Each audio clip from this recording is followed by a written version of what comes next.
Marcus Garvey Day from Remy too. Oh, Marcus Garvey Day. All right, what will we do on Marcus Garvey Day? Call off from work. I'm going to need you to go ahead and come in tomorrow. That would be great. Okay? Yeah, right. Every black holiday has something to do with calling off from work. You're cool. I'm out. About National Join a Positive Black Organization Day, because I don't want to be recruiting. I don't want to be recruiting and the brothers be like, thank you. Thank you. How about National Tell White People the Truth Day? Tell them how you really feel. You can't handle the truth. Why don't we call that National Black People Get Locked Up Day? I'm going to tell them there's an African-American man threatening my life. Hello. The most dangerous show in the morning. Introducing your trusted source for high-quality black emojis, better known as Blackmoji. We believe black is beautiful, and that beauty should be reflected in the digital market. Now there is an app that does just that, starting with Black Greek letter organizations. Blackmoji D9 offers more than an emoji app. It is a cultural experience of black excellence. Download the app in the Apple or Google Play Store to access a specially curated catalog of emojis representing the Divine Nine. Use the emojis to celebrate Black Greek events, acknowledge current events, support social causes, and learn about esteemed Black Greek members who blaze the trail of Black history. A portion of every subscription goes toward a scholarship fund specifically for members of Black Greek letter organizations to help keep the legacy alive. Download the Blackmoji app today.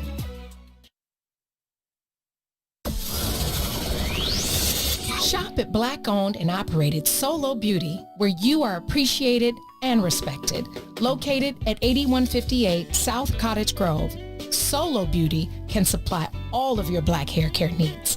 Solo Beauty is open from 11 a.m. to 8 p.m., Tuesday through Saturday.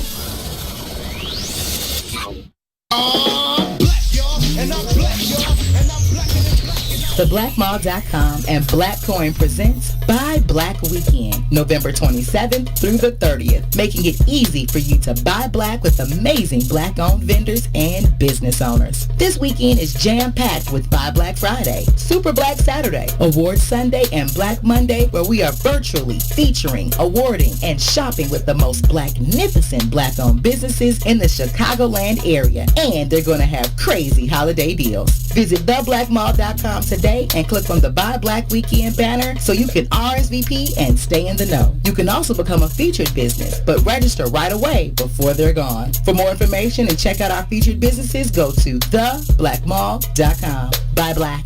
It's a lifestyle. Black, y'all, and I'm black, y'all, and I'm black, and you're black, and I'm black, y'all.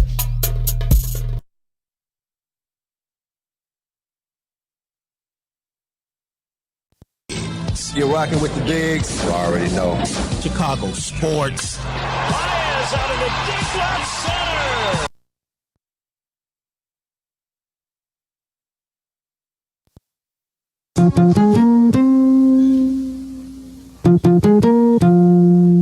It's the bigs, it's the colors, it's the bigs, it's the bigs, it's the bigs, it's the bigs, they calling us the bigs, it's the bigs, but not because our size, it's the bigs, they calling us the bigs, but not because our size, it's the bigs, they calling us the bigs, but not because our size, it's the bigs, they calling us the bigs, but not because our size.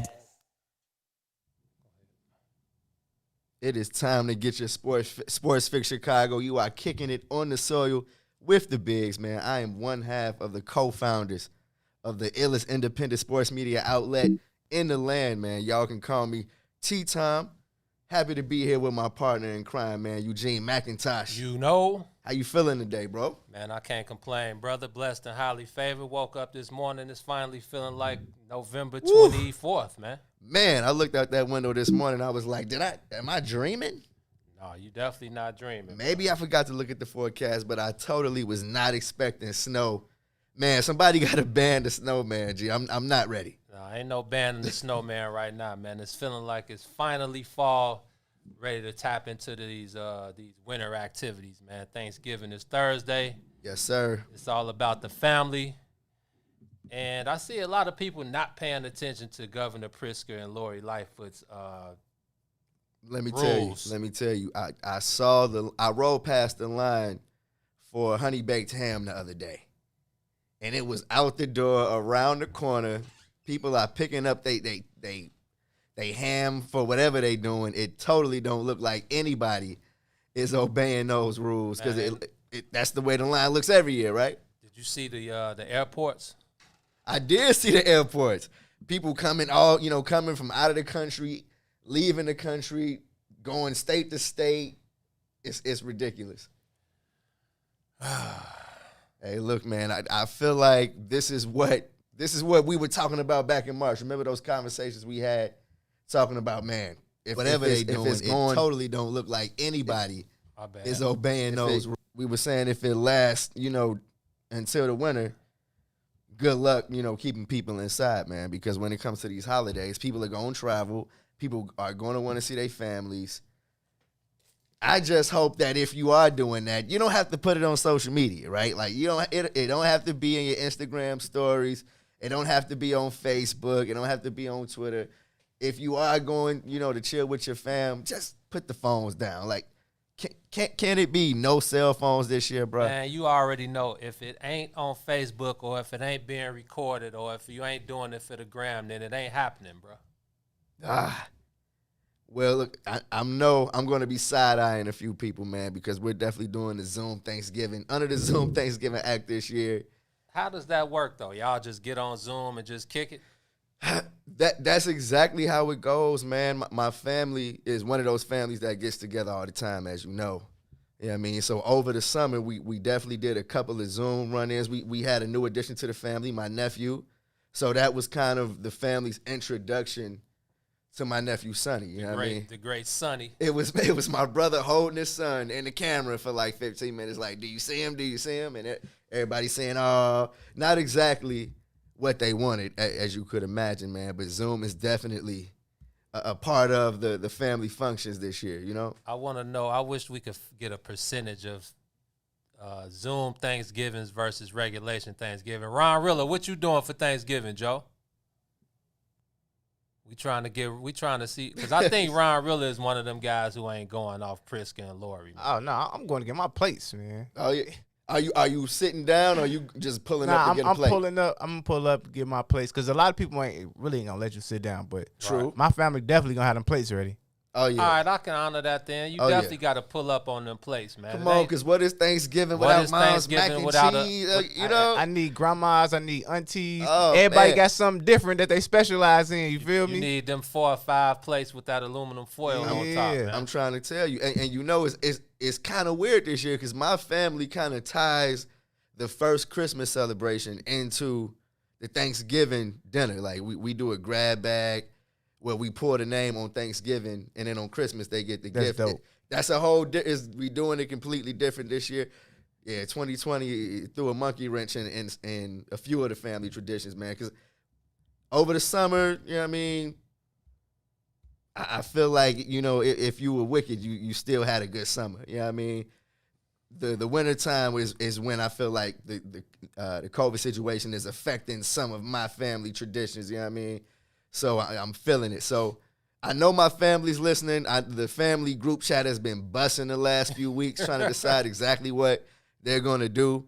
I think we came up with a smart plan that's going to keep the family safe, and I think that was the most important thing, It's always about being safe in these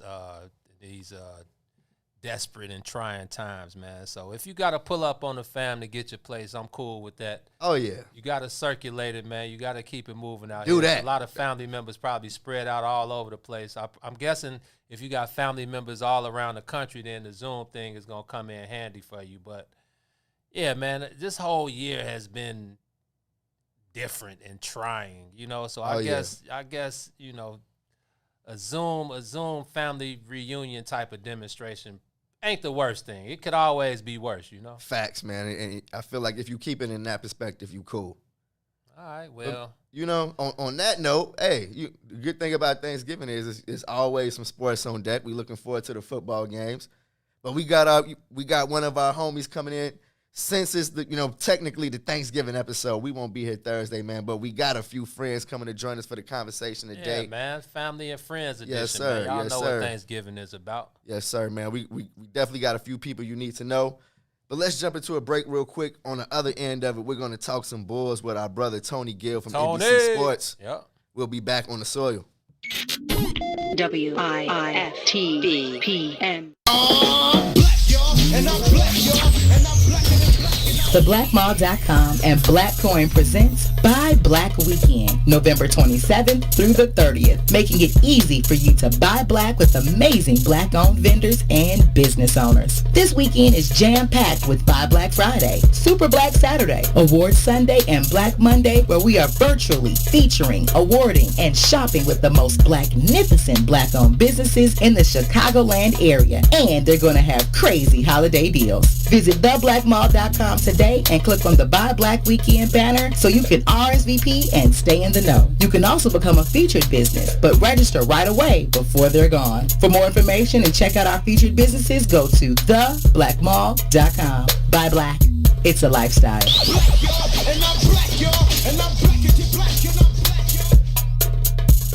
The Chicago Legal Network is the collaboration of attorneys that concentrate in many areas of the law most needed in Chicago neighborhoods. The CLN lawyers focus on personal injury, criminal defense, and other issues. The CLN lawyers all average over 20 years of legal experience and are dedicated to helping the Chicago community. The Chicago Legal Network is committed to developing black lawyers through mentorship and co-representation. So if you were injured in a car accident, slip and fall, or injured on the job, or you need assistance with criminal defense, including driving violations and DUI, check out ChicagoLegalNetwork.com for more information or call 773-912-3545. 773-912-3545.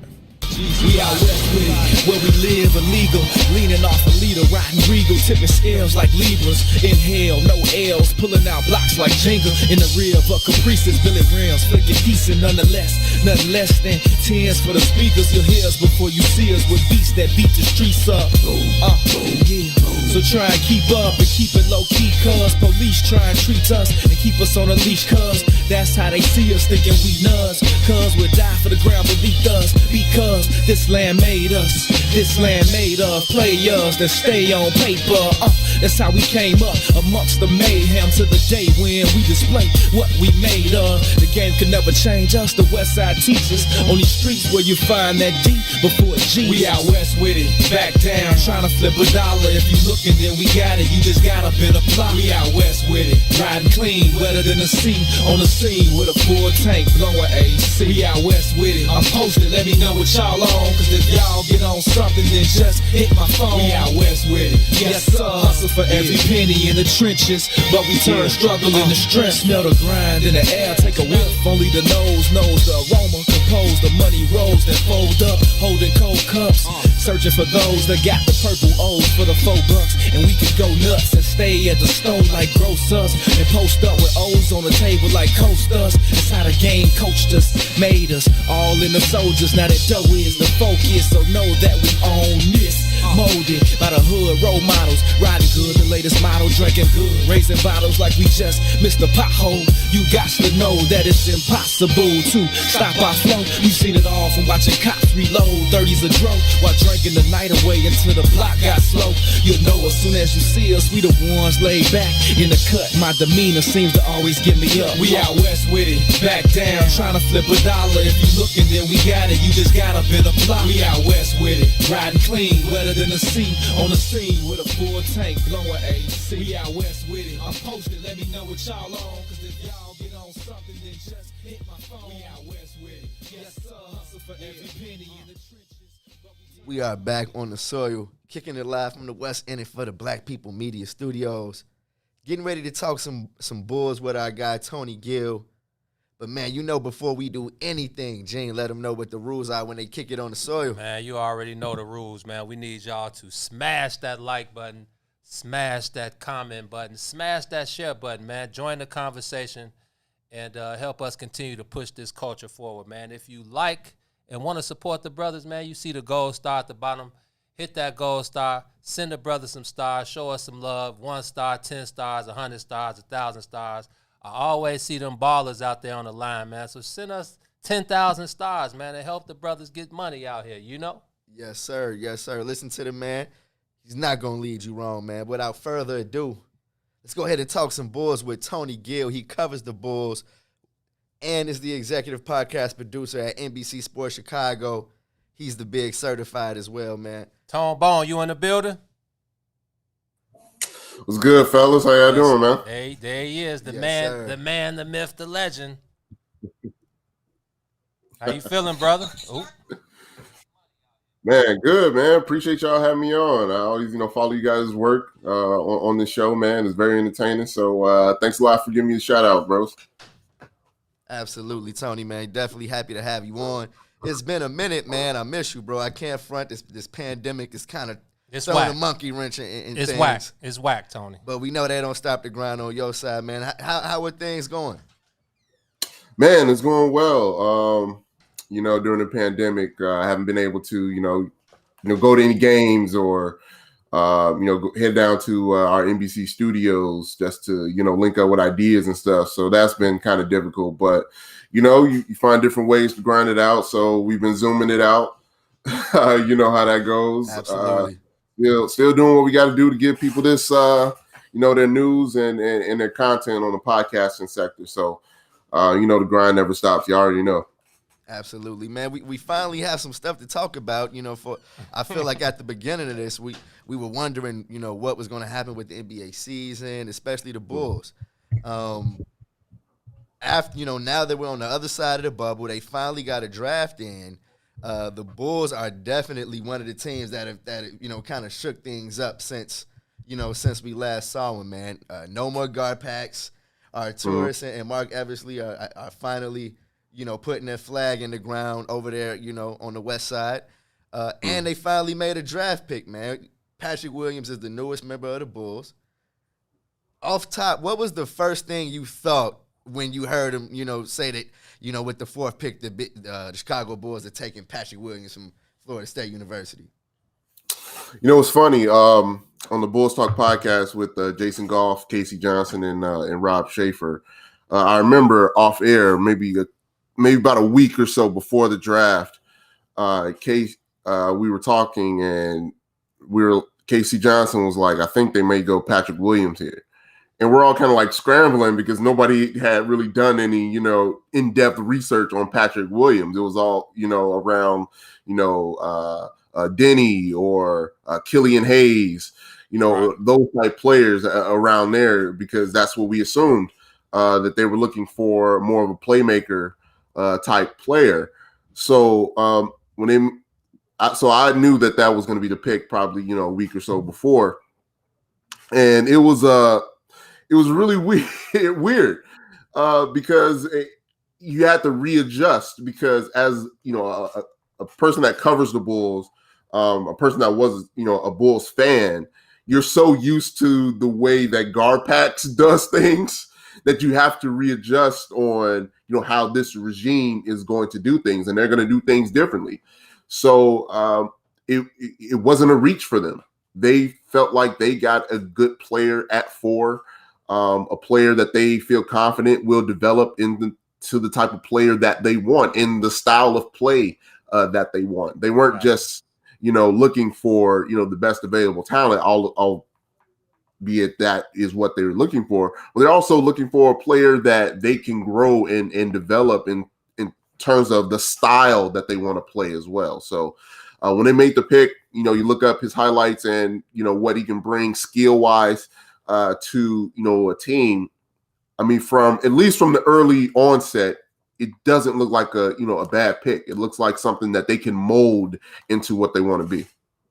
No, I agree with you 100%, Tony. I think the main key is exactly what you said. It's about developing the identity first, because I think that's what AK in the front office and Mark and everybody else involved, I think that's the number one thing needed before anything, is to establish an identity. We know coming back, they had like 12 or 13 guys who was, still had contracts, so it wasn't going to be much of a change as far as the roster goes. But going forward and looking toward the future, I definitely think a guy like Patrick Williams, that I was telling Terrence You know, I'm one of them guys, man. I watch it all. So I got to see college Florida State a few times this year.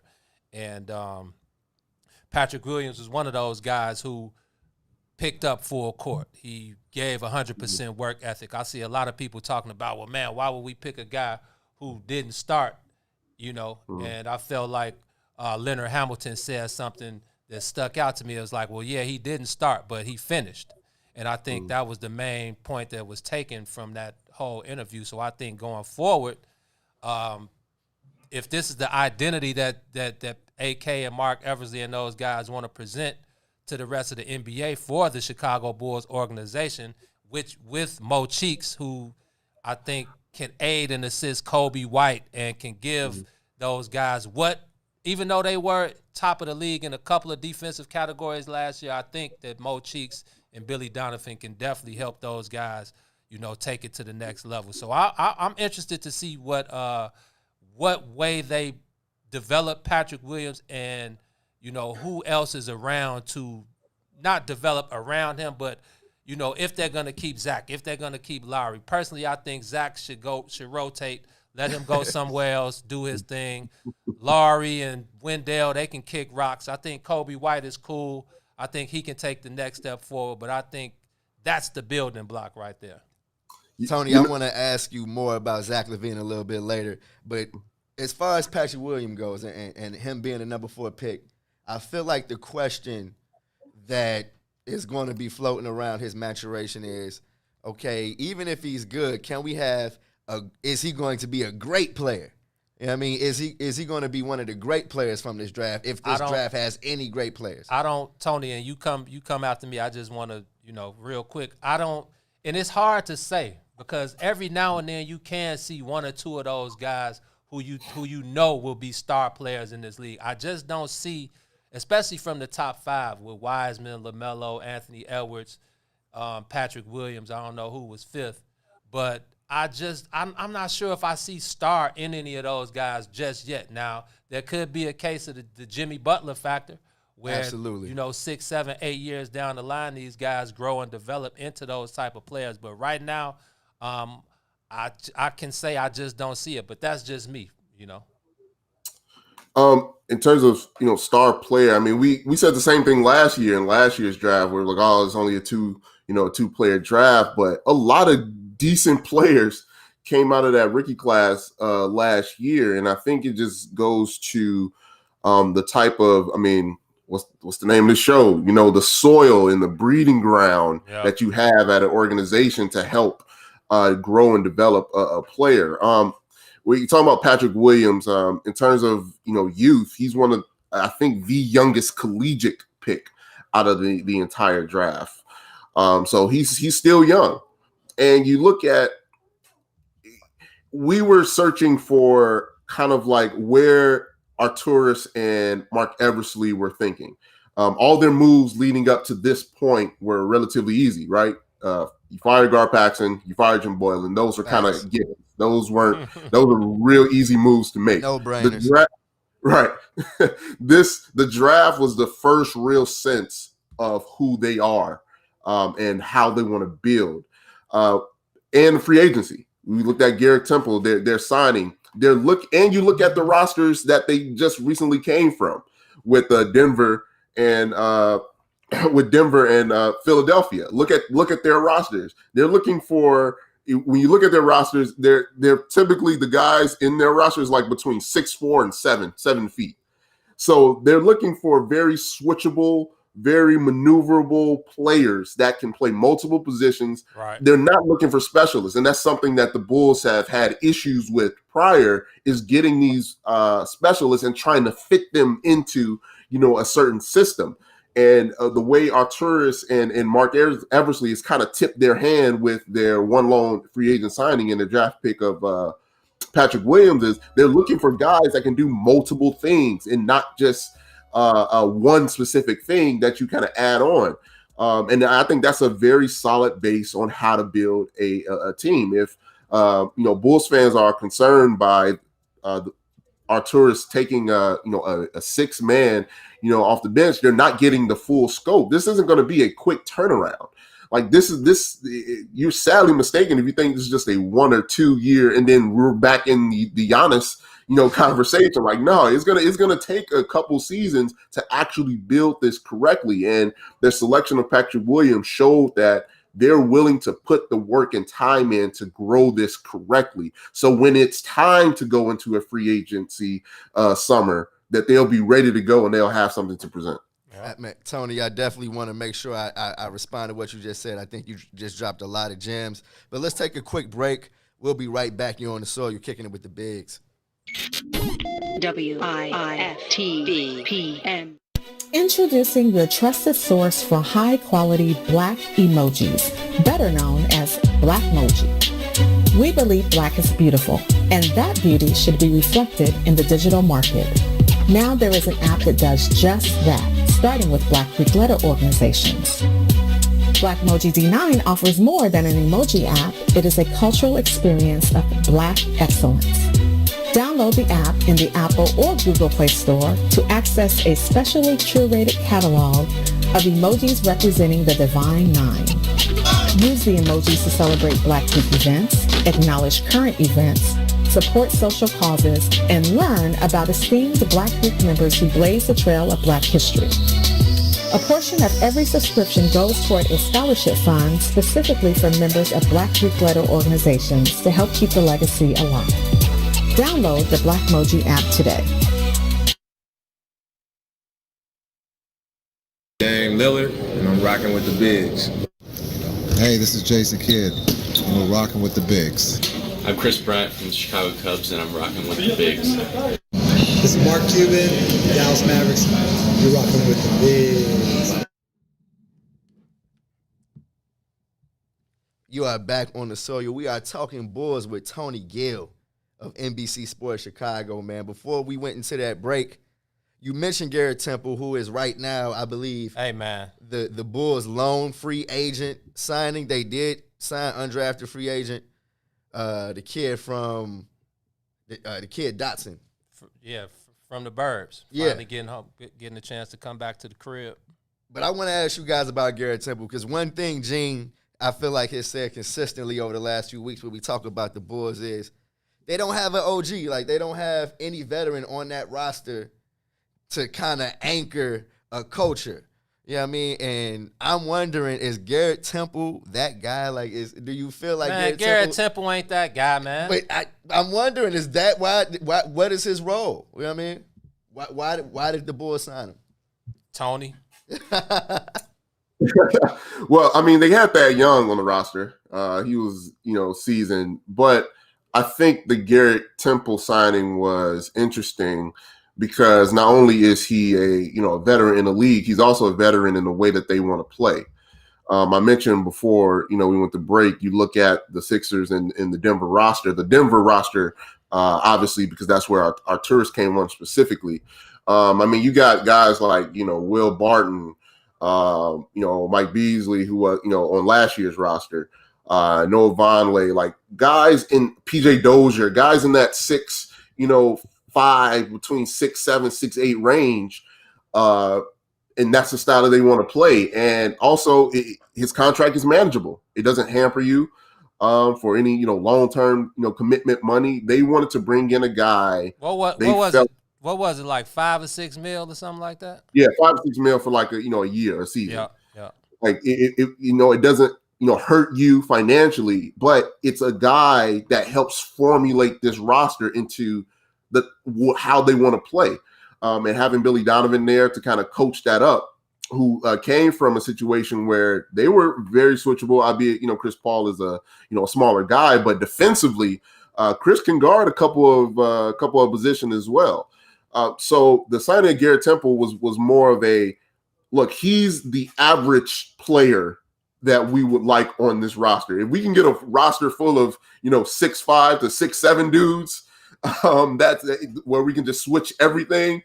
I think that's their kind of like their dream situation. And I think Garrett Temple was kind of like a sign to Bulls fans of kind of where Arturas and Mark Eversley are seeing this roster. Okay, and I feel like if that's the case, that's perfect. You know what I mean? I feel like you got to set a floor of talent for sure. but I'm still wondering like who are the important pieces on this team, you know? Because with the signing of Garrett Temple, I'm feeling like that means Zach LaVine will be in the Bulls uniform starting December 22nd. So that would be some backup and some relief, and maybe you can run both. Like Tony said, if you got three, four guys, 6'5" to 6'7", 6'8", that you can switch off on all the pick and rolls and the switches and all of that, that's cool. But at the end of the day, man, you got to be able to put points on the board. I know Garrett Temple was decent in Brooklyn last year. He started probably half the games, came off the Oak half, probably averaged like 10 or 11. He's a good player, well-rounded, does everything pretty good.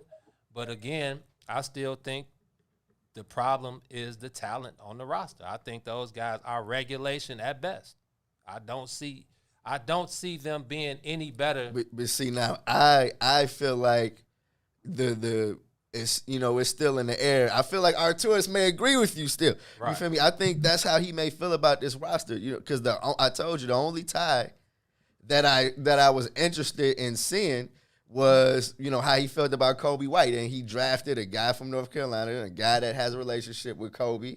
Mm-hmm. You know what I mean? And which I feel like is huge in terms of looking at who they like on this roster. I feel like they may want to see Zach with a competent coach, but at the same time, I don't know if they like Laurie at all or Wendell Carter Jr. at all. You know, I think those may be the most movable pieces right now. I still see Kemba's name out there, which I feel like would be a great add to this team. 100%. You know what I mean? What do you feel about that, Tony? Well, I think you're 100% right. They're not married to anybody on this roster, and they've kind of made that clear. Going into this job is, everybody is under evaluation. They felt you guys were there in their opening press conferences that this roster as currently constructed wildly underachieved.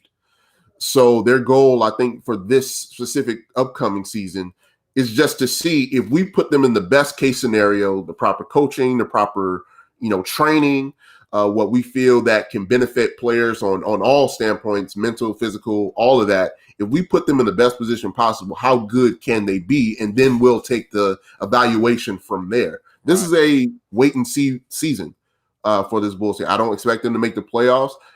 They are looking to see, let's get them as healthy as possible. Let's see we can get them to play together for as long as possible, because we haven't seen that a whole lot, in the last, 3 or 4 years of the actual having the entire team together for, a long stretch of time. Let's see what they look like under the best set of circumstances, and then we'll be able to make our decisions after that. But they're not connected to anybody. The only person they're connected to right now is Patrick Williams. Right. That's the only person that they're riding out with. Everybody else is a movable piece to them. And obviously they wouldn't have taken this job if they thought the cupboard was absolutely bare. They made that known as soon as they were, hired by the Bulls, that there's some pieces here. Now that could mean that they're movable pieces. That doesn't necessarily mean that they're pieces to build off of. And I think I like that approach. Like, I like how they've handled this entire kind of offseason since they've been hired. Is I want to see everybody and everybody work. I'll decide if they're going to stay here or not. I'm not beholden to Jerry. I'm not beholden to Michael. I'm not beholden to John or that previous. I want to see for myself, is this as bad as it's been perceived? And can I do stuff to change it for the short-term future? But ultimately, the health is and the goal is sustained success over a long period of time. I feel like that's on point, Tony. I want to ask you about the league, as far as free agency goes. Change the topic real quick. Man, James Harden is kind of dangling out there. We're wondering if he's going to leave Houston. We've seen Montrezl Harrell go ahead and jump sides at the Staples Center. He, go from the Clippers to the Lakers. We're wondering what's going on with Russell Westbrook. We've seen it's always that one guy that gets a bag that makes you scratch your head. Musical chairs. Yeah, man. We've seen Gordon Hayward go ahead and snatch up a bag in Charlotte. Mm. What are your thoughts on what's going on in free agency in the NBA right now? I love it. I mean, this is why you love the league, right? You know, all the different transactions, all the different moves, all the different possibilities, in the rumor mill that's out there is really like a high point, you know, in time for the league, even though nobody's really playing games. And it's just crazy to think that, you know, in a week or so, training camp is about to start for the NBA with, you know, players in different uniforms that you would never expect.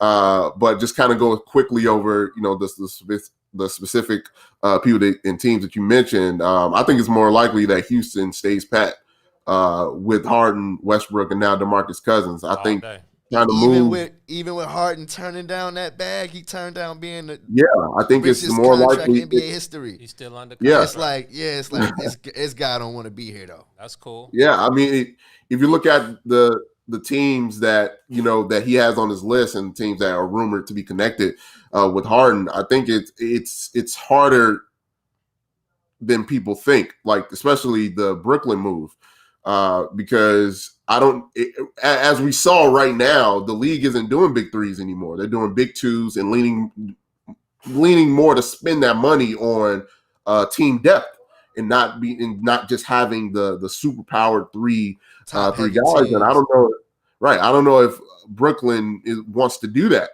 you know, especially having, you know, two potential dominant ball handlers in Harden and Kyrie on the same team. It's like, I don't want to see that. Like, I mean, they're good players and, you know, fun players to watch, but that don't look like a good mix of players with Harden, Kyrie, and KD. So I'm not really feeling that. Also, the Westbrook move, I mean, who wants that contract and his style of play at this point? Right. I mean, he can't shoot. He's not really, you know, a defender. It's like, and he's making a bunch of money. It's like, I don't even know what you do with that. He's a walking triple-double, though, right? Yeah, right. Yeah, I mean, if that's what you want to do, I mean, go by all means. But, you know, the Lakers, I thought they did I think they've won the offseason. Like, Rob Pelinka has done a great job of doing really what was difficult for, you know, Pat Riley in Miami and, you know, those regimes in Cleveland was David Griffin was difficult to do was actually get tangible talent on decent deals and not sign old guys for long-term deals that locks up the roster. Like, they still got some flexibility. They spent money wisely. They got, you know, players kind of closer to, you know, in the middle of their prime than they are at the end of their careers. And they still have flexibility depending on what Anthony Davis does to go get Giannis if they wanted to. Like, the Lakers have handled this correctly and done things the right way. So in terms of you're looking for a winner of the offseason so far, I think the Lakers have won the championship and they won the offseason. Gene, can you picture a Lakers team with LeBron, AD, and Giannis? I'm totally opposite of Tony, though. I don't really mess with the NBA musical chairs, man. I think it's watering down the league. I think it's watering down the play. I think it makes the league more one-sided than it's ever been. I agree with you as far as Harden, KD, and Kyrie are concerned, but I also think that would be entertaining because that's what the NBA is all about right now, entertainment. Mm-hmm. So I agree with you, Tony, but I'm just not a huge fan of the musical chairs, man. Everybody moving around every team is different. It's like, how do you get some type of continuity, and how are you able to build a championship team if you got 2 or 3 or 4 new players, and not just complementary players who actually change the whole demonstration around. So that's just the way I feel. Maybe I'm coming off as an old school guy. You know, I'm all for the power, the players having the power in their own hands and all of that, but the musical chairs, I'm not a fan. I can't even keep up. I feel like it depends on how you feel about the players that are playing musical chairs, because I happen to think that James Harden misses that cushion that he used to have of Westbrook and KD. Yeah, I mean, Tony, you mentioned playing with 2 ball dominant players, man, but Harden has done it. Yeah, I mean, the Thunder ended up in the finals. Yes, it feels like ages ago at this point. Both KD and James Harden I feel like James Harden took on more of a leadership role than I expected him to have early on in his career. And I'm not surprised that he wants out of Houston to maybe go somewhere where it's stacked. But he said he wants to play that type of basketball. He said the basketball that he was playing in Houston isn't the type of basketball that he wants to play. Look how he gassed out at the end of seasons in Houston. Like, we thought he was throwing games. Man, nobody can play that way, man. No one in the NBA history can play basketball and win and sustain the way James Harden did in Houston the last 3 years. It's not possible. Tony? Yeah, I mean, it's funny because D'Antoni has said that wasn't the style that he wanted to play. So one of them lying. Somebody wanted to play that way. Right. And obviously, they got close once they added Chris Paul and almost beat the Warriors on their way to the finals. But I'm sure, turning down all that money means something. That means he doesn't like the way his career has gone in terms of not being able to win a championship. So he's willing to kind of do what he needs to do to be able to put himself in the best position to win that championship. And he thinks that going to Philly or going to Brooklyn would be the best chance for him. Again, first-time head coach with Steve Nash, and obviously he's got a roster full of veteran around him. I think it's going to be interesting to see how that works out just by itself. But adding Harden kind of doubles down on, all right, let's see how they make this work with a first-time head coach trying to implement a system.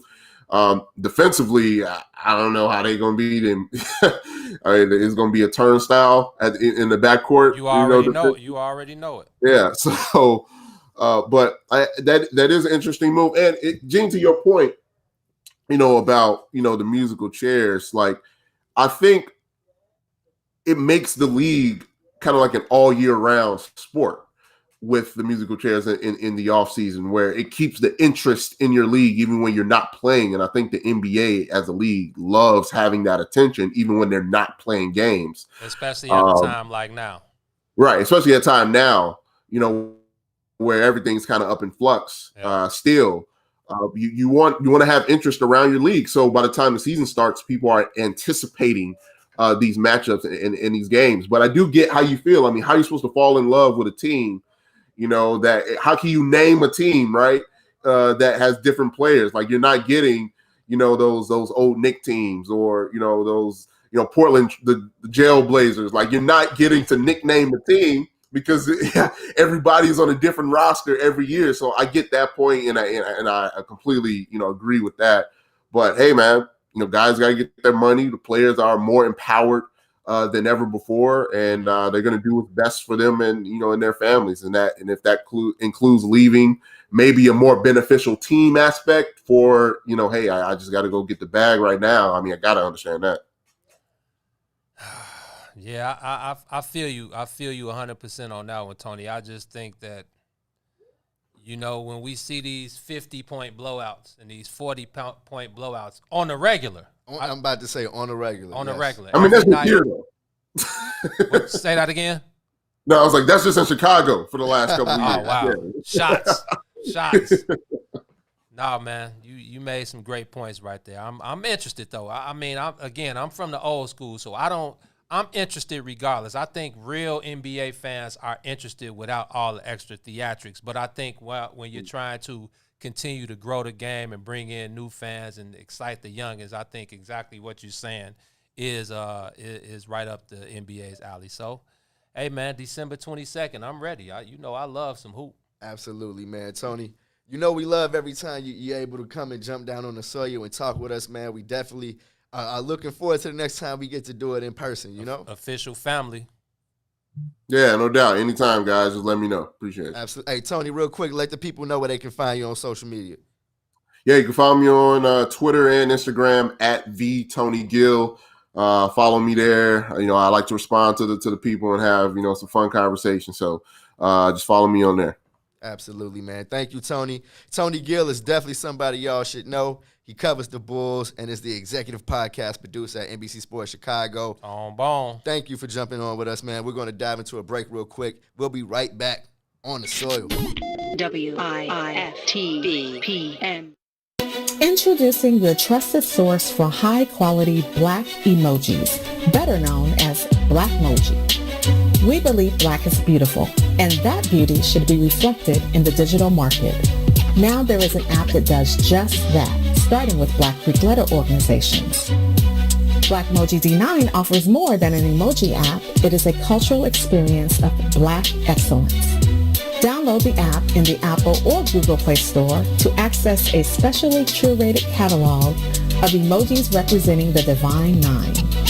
Use the emojis to celebrate Black Greek events, acknowledge current events, support social causes, and learn about esteemed Black Greek members who blaze the trail of Black history. A portion of every subscription goes toward a scholarship fund specifically for members of Black Greek letter organizations to help keep the legacy alive. Download the Blackmoji app today.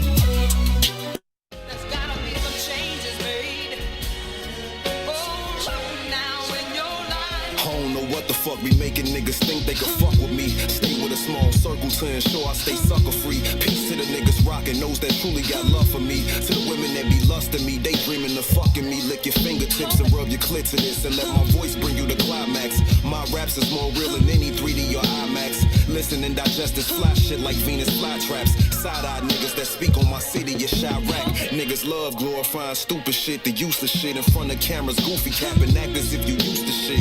With Max producing shit, how could I fall short? I hit the booth and get the kicking shit of all sorts. Listen, I'm just a product of the inner city. I remember plenty nights that wasn't any lights and with no dinner in me. You are back on the soil, kicking it with the brothers, the Bigs, man. I'm one half of the founders of the coldest independent media outlet in Chicago, kicking it with my partner in crime, Eugene McIntosh. Gino, that was a great NBA conversation we just had with our man Tony Gill. I know you had some stuff we needed to get off our chest as far as the draft, though. The 2020 draft is in the books. Like we said, the Bulls picked Patrick Williams at number 4. And like Tony said, man, a lot of people were not expecting Patrick Williams to be drafted early. I saw a lot of talk about Patrick Williams still being available later on if the Bulls wanted to pick him in the second round. Now, I'm not sure that's true. That's cap. I mean, that's a stretch. Because I saw reports of people saying that they wanted to trade up in order to draft homie at 5 or 6 or something. And I think, going back to what Tony said, I think Patrick Williams, there was no trade value if the Bulls wanted to move up to 2 or 1 to get James Wiseman, LaMelo Ball, or whoever was the best player available. I don't think the trade value for Zach LaVine, Lauri Markkanen, Wendell Carter, or whoever else you wanted to throw on that trade bait, I mean, I don't think they were willing to throw a draft pick in there. I think that's going a little too far. But I think Zach LaVine, Lauri Markkanen, Wendell Carter, I don't think their trade value was worth much at all. I feel like that was one of the biggest takeaways from the draft night, man. You saw the Bulls pieces aren't really that attractive. But see, now at the same time, I feel like Arturis was clear that he liked Pat Williams. You know what I mean? He wanted to draft Patrick Williams. I feel like he was the number 1 guy on their board. You know what I mean? And that's why they stood Pat at 4. You know what I mean? I feel like that's why they ended up using their draft pick. Because outside of those top 3 guys, and what was the order? How did they go in the top 3 picks? The number 1 pick was Lil Baby, right? Was Anthony Edwards. Okay, yeah. Yeah, Lil Baby. Anthony Edwards, let me tell you something, bro. Come on, he got to get it. Let me tell you something, bro. Now, Rich Paul, you need to holler at your client, man.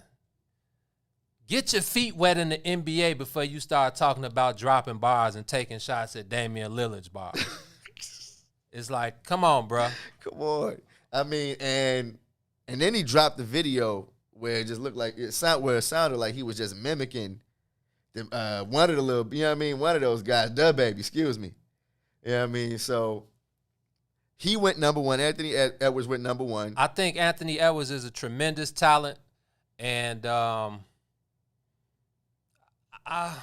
don't know, man. He was cool in college. I guess the Minnesota Timberwolves saw something that I didn't see. I saw his workout with Tyrese Maxey with the Clutch Sports workout. Facts. He has the skill. He's got the ability. He was cool in college, but I'm thinking the Timberwolves saw something I didn't. So I think he can be a top. I think he can be a top flight scorer though.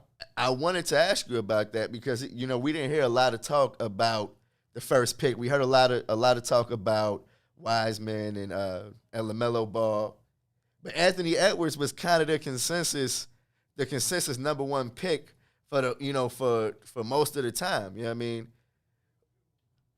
I felt like he's LaMelo, right? Yeah. Now here's how I feel about LaMelo Ball, because once I saw he was going to Charlotte, I wasn't worried about him anymore. You know what I mean? I feel like that's the organization that I'm least worried about him turning into a star with. You know what I mean? I feel like I can see him leaving them soon, All right, before we get to LaMelo, man, James Wiseman went number 2 to the Golden State Warriors. Yes. And this was the same night that Bob Myers in the front office got the news that Klay Thompson tore his Achilles. Yeah, yep. So do you think if they got the news prior to them drafting James Wiseman, they would have gone another way? That's a good question, man. And I feel like if you did change your draft plans, then you're basically saying that Klay is cooked for the rest of his career. Hey, man. And you're deciding not to add to this current core. You feel it's almost like you're changing course. Drafting Wiseman feels like when Klay comes back, there'll be a stronger team. You know what I mean? And it won't be him competing for his spot, basically. You know what I mean? I feel like James Wiseman was the best player available. I do think that they're still a formidable team with Steph Curry, Draymond. They signed Kelly Oubre. Now that Klay has gone down, James Wiseman, I think he may be like a bigger version of Chris Bosh, which I think bodes well for this new age NBA. That's a dope comparison. Yeah, I think he can put it on the floor. I think he can shoot it from the outside, maybe not step it out the three-point range, but I do think he can step out and shoot the ball. So I want to see Wiseman, and I want to see what he brings to the Golden State Warriors, man. I want to see how Kelly Oubre fits in there. But I do think that regardless, you go with James Wiseman at the number 2. I agree. Your thoughts on LaMelo to Jordan and the Hornets? I think LaMelo was the obvious pick at number 3. We know Big Mike hasn't had the best record and rapport as an owner. Man. It actually, I don't know what he was doing with Gordon Hayward, signing him for that 120. I do think Gordon Hayward fits well with that core group with Devontae can he Graham. Stay healthy, though? That's the number one thing is can you stay healthy? And I think Mike was willing to take the risk because I think he definitely can work well with a guy like LaMelo who's smart. He has a high IQ. Gordon Hayward is a high IQ player. It's just all about his health. So I think with Miles Bridges, Devontae Graham, LaMelo, and Gordon Hayward, I think that's a nice little mixture to throw together. You know, LaMelo being able to hit Gordon Hayward in stride. Gordon Hayward isn't a guy who needs a lot of touches like that. He needs his touches. He can handle the ball. But I think LaMelo is the perfect guy to be able to get Gordon Hayward the touches he needs. So I'm interested, man. I'm not like you, man. I'm not throwing LaMelo under the bus. I'm going strictly like you said, man. Under the resume of Jordan draft picks, it is not a good. It's not a good look. You know what I mean? But I feel like I love LaMelo Ball. I feel like he was the best. He was the most talented player in this draft. Ball in the family. You know what I mean? And I feel like the Hornets have a chance to have the best player in this draft. There we go. After Ford, I don't know. You know what I mean? We'll see. Let's take a break real quick. We'll be right back on the soil, y'all. Yep. WIFTBPM.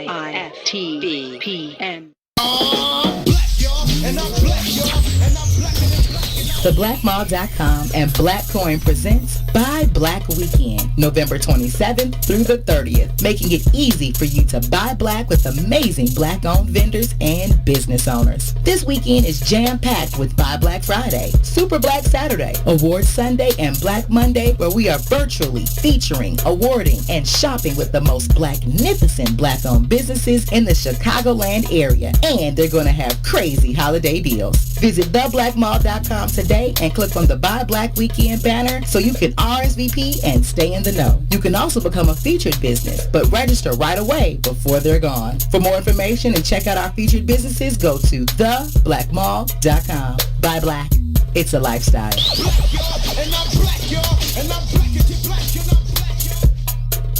The Chicago Legal Network is the collaboration of attorneys that concentrate in many areas of the law most needed in Chicago neighborhoods. The CLN lawyers focus on personal injury, criminal defense, and other issues. The CLN lawyers all average over 20 years of legal experience and are dedicated to helping the Chicago community. The Chicago Legal Network is committed to developing black lawyers through mentorship and co-representation. So if you were injured in a car accident, slip and fall, or injured on the job, or you need assistance with criminal defense, including driving violations and DUI, check out ChicagoLegalNetwork.com for more information or call 773-912-3545.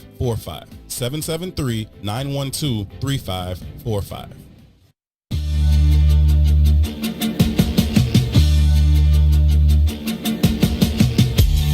Chip on my shoulder, big as a boulder. From all the years I've been doubted, left out, and simply looked over like niggas ain't see the massive potential. I see murder weapons, wall, you seize a pad and a pencil. I do for self, I learned you worth more when you ask for nothing. Thoughts of killing shit, my brain's a weapon of mass destruction. Nuclear thoughts lead to atomic verses. Me and Max attack with a common purpose. I stole them niggas, you stole out your mama purses. You bitch niggas been disloyal since KB Toys. The streets gave me poise, no Melvins, just a bunch of Rodneys and baby boys. Listen, I'm not the one that you should try your luck with. Get abducted, fucked up, and then left in a rusted bucket, biatch.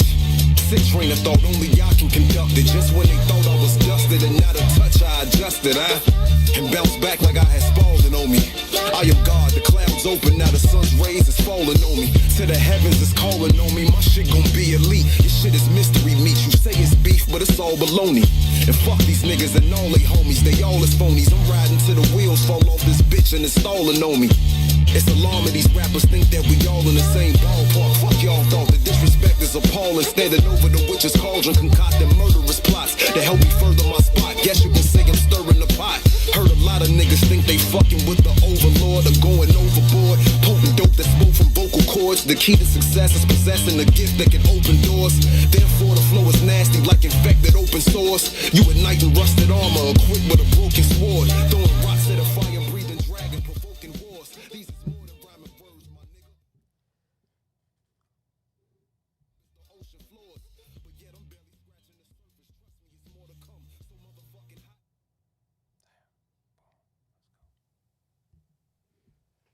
Awesome. Thank you, Tom. I feel like we should shake hands right now, but I appreciate it.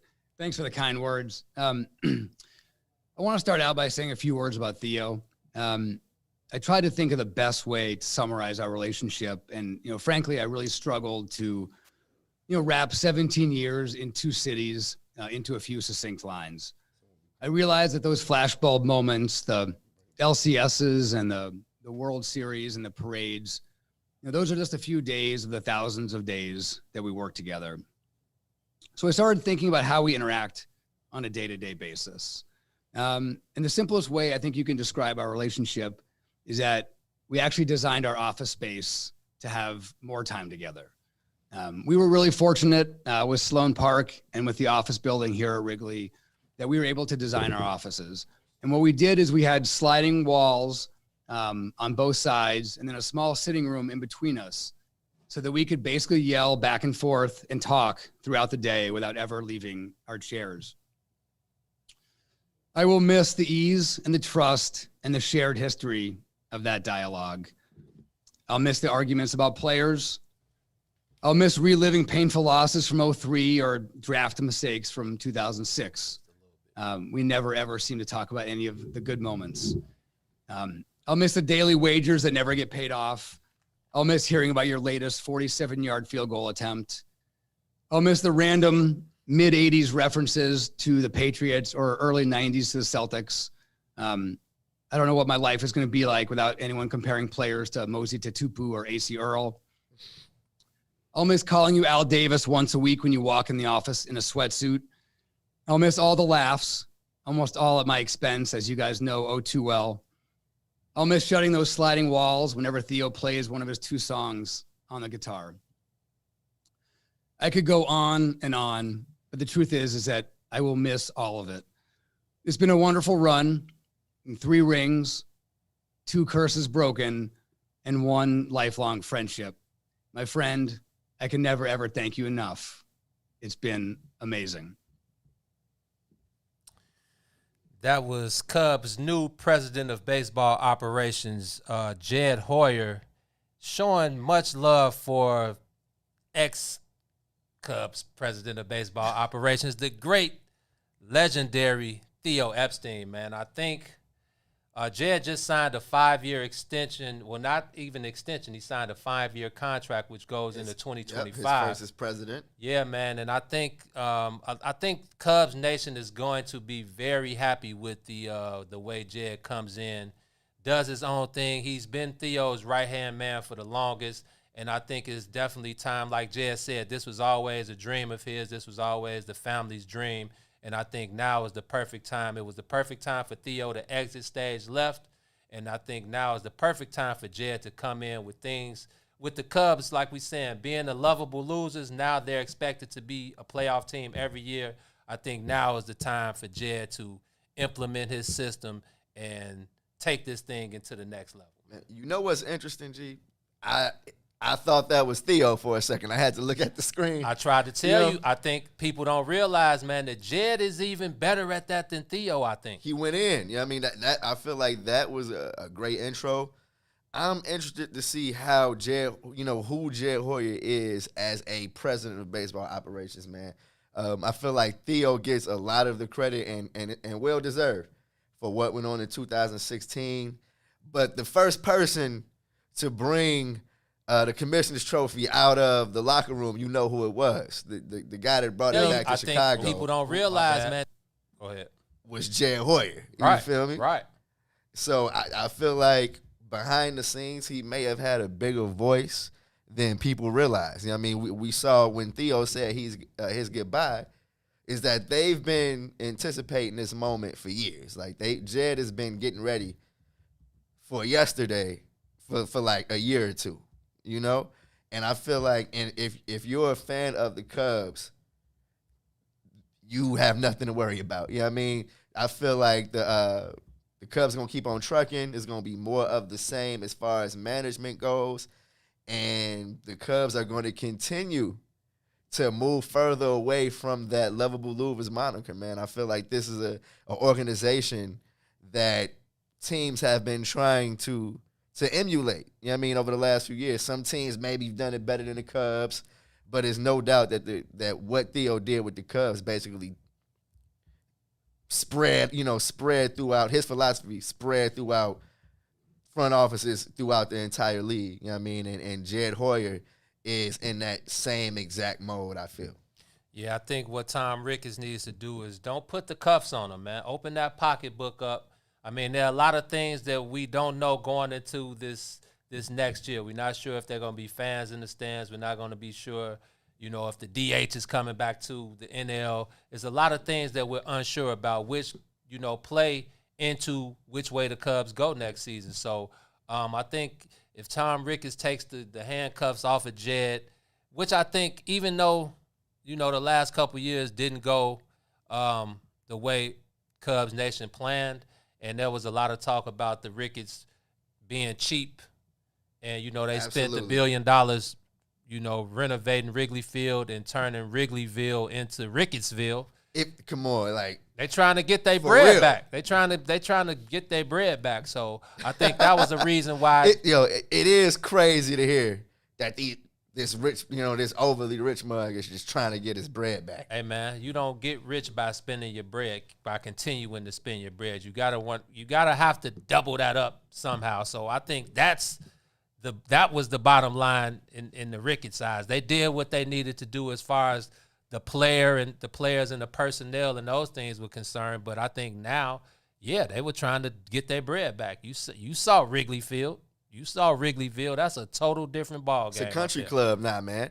Come on. The renovations that they made, I feel like they're testing the waters. They walking that line of taking away some of the nostalgic feeling from Wrigley. You know what I mean? But I feel like that's because we're there more than the average person. Like we But Wrigley every day during the summer. But it's 2020, so you had to do something on the outskirts. I feel like when you come inside the ballpark, even with, because I'm an 80s kid, so I remember Wrigley Field when it was bare. So seeing those two huge scoreboards in left and right center field. It's crazy every time I see it. But yes, the nostalgia is still there. Wrigley Field is going to always be Wrigley Field. You've seen it is now a historical landmark. Oh, yeah. So that says enough about Wrigley Field. And I think the Ricketts have done a great job of turning that place into a 2020 version, but not overdoing it, because you see some of these ballparks, they got swimming pools in the outfield and they got waterfalls in the outfield and they got all this stuff. Retractable roofs. Now, retractable roof, that's cool, because you want to get your ball game in. But I think sometimes you go a little too far. And I think the two the two major scoreboards out there, I think that was an upgrade much needed. I think that was what you needed to upgrade that park, to get in the feeling like you're in the same millennium. You're in the same arena with the rest of the league. But ain't nothing like Wrigley Field, man. I've been to, I would say, a fourth of the ballparks in Major League Baseball, and and I haven't been to Fenway. So I need to go to Fenway, and I think Dodger Stadium is probably the only other, stadium. Fenway is definitely on the list, but Dodger Stadium, Fenway, and Wrigley Field are probably the three most historical Yankee Stadium is no longer. I went to Yankee Stadium. Yankee Stadium was something, when you step in there, you feel the nostalgia. Salty, I've never been. Yeah, I think Dodger Stadium, Wrigley Field, and Fenway Park are the last of the Mohicans. And when you step in those ballparks, you can kind of feel the history. You can feel, the Babe, not the Babe Ruth, but the Jackie Robinson. And absolutely. And the Kirk Gibsons. We don't even have to go back that far. That was the rawest part about being in Dodger Stadium and seeing the memorabilia that they still had. It's like, boy, Jackie played on this field, bro. Yeah, man. That's how I feel about Wrigley 100%, man. Running into Tommy Lasorda. Come on, just this is my house. And then looking over his shoulder is Magic. You know what I mean? The new, you know what I mean? Yeah, man. As a White Sox fan, I got to agree with your sentiments on Wrigley, though, man. It's, first of all, it's the most beautiful baseball park in the world. When I from all angles. When I leave a ballpark and I put that on Instagram, the most beautiful ballpark in all of baseball, I'm not just talking, man. When you can go to Wrigley, like you said, we've been at every angle. We've been on the field. We've been in the bleachers. We've been in the stands. We've been 300 level auxiliary press box. There's nothing better. There's no greater vision than being in Wrigley Field, man. Man, on that note, this is the Friendsgiving edition of On the Soil, man. We got another one of our brothers coming up on the other side of this break, man, to break down what's going on with the Cubs and what we should expect from those guys moving forward, man. Russ Dorsey from the Sun-Times is going to join us. Let's take a quick break, though. You're on the Soil with the Bigs. Yep. IFTBPN. Tune in every Sunday. Don't miss it. Live from the West Center for the Black People Media Studios. It is the Kickoff Kickback. Join the conversation with the brothers, Eugene McIntosh, Herb Howard, and myself, Terrence Tomlin. We got analysis live from the stadium. The brother Joe Lewis will be following through. We got great guests coming in, players, personnel, people. Say what? We do our thing every Sunday from 10 a.m. to 12 noon, taking you right up to kickoff. We picking the full slate of NFL games. We talking fantasy football. Gino got you covered on all the bets. It's a kickback. Make sure y'all join the conversation. Smash that like button. Smash that share button. And continue to help us push the culture forward. Don't miss it every Sunday from 10 a.m. to 12 noon, live here from the West Center for the Black People Media Studios. What's up, good people? You're listening to I Said What I Said with Tucson Warner and Herb Howard. You'll never breed a warrior. Mm-hmm. Warriors, come out to play. Shh, you hear that? And that's what's happening at every angle. They're creating paradigms where we can only raise feminine men. Yes. Whether they're homosexual or not, they feminine as shit. Sure, because all masculinity is toxic. All masculinity is toxic in a war-torn society where the dominant society is saying to your ass, we don't never want no warriors. Right. You bastards. Any book you've ever read, you can read the Bible, goddammit. When they go and they destroy some shit, they kill all the boy babies. Yeah, for sure. I don't even want you growing up to think you're going to do some shit to me. Animals do the same thing. If I come over here and I take over this village now or whatever, like this gonna be my pride. First thing I'm doing, killing the male boys, like killing the male babies. Don't you even grow up with that? Don't you even think about it, okay? Bitch. Right. You ain't my daddy. You damn right I ain't your daddy. Fuck your fort, little nigga. Fuck your fort. You're not my dad. Oh man, I hate that I laugh at this shit in public. That's real. I hate that I laugh at this stuff in public. That's real though, right? Tucson Warner and Herb Howard live on What's in It for the Black People Media, Monday, Wednesday, Friday, 1 p.m. to 3 p.m.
You are back on the soil, kicking it with the founders of the illest independent media outlet in the game, the Biggs Media.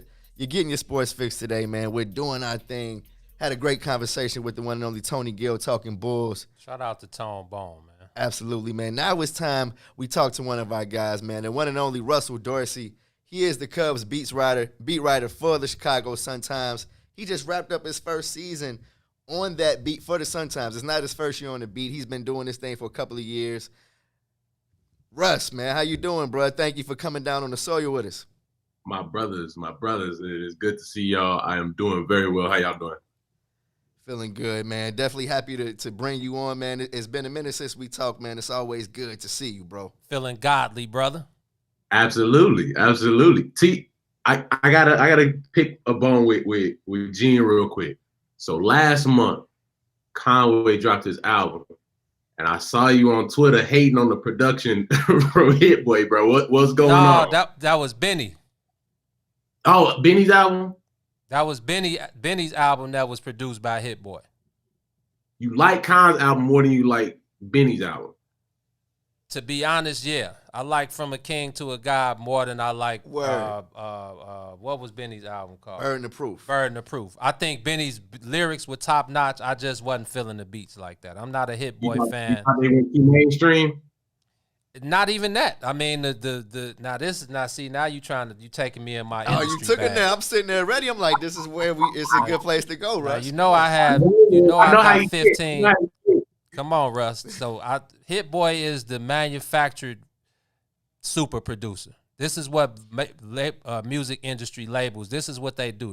They manufacture super producers. Hit Boy was an R&B producer. That's why I think I don't feel his hip hop beats, because I think his drums are weak, and I think the samples are good. I can't front on his samples. I don't think he chops them as well as the guys who I know that chop samples, and I just think his beats lack not soul.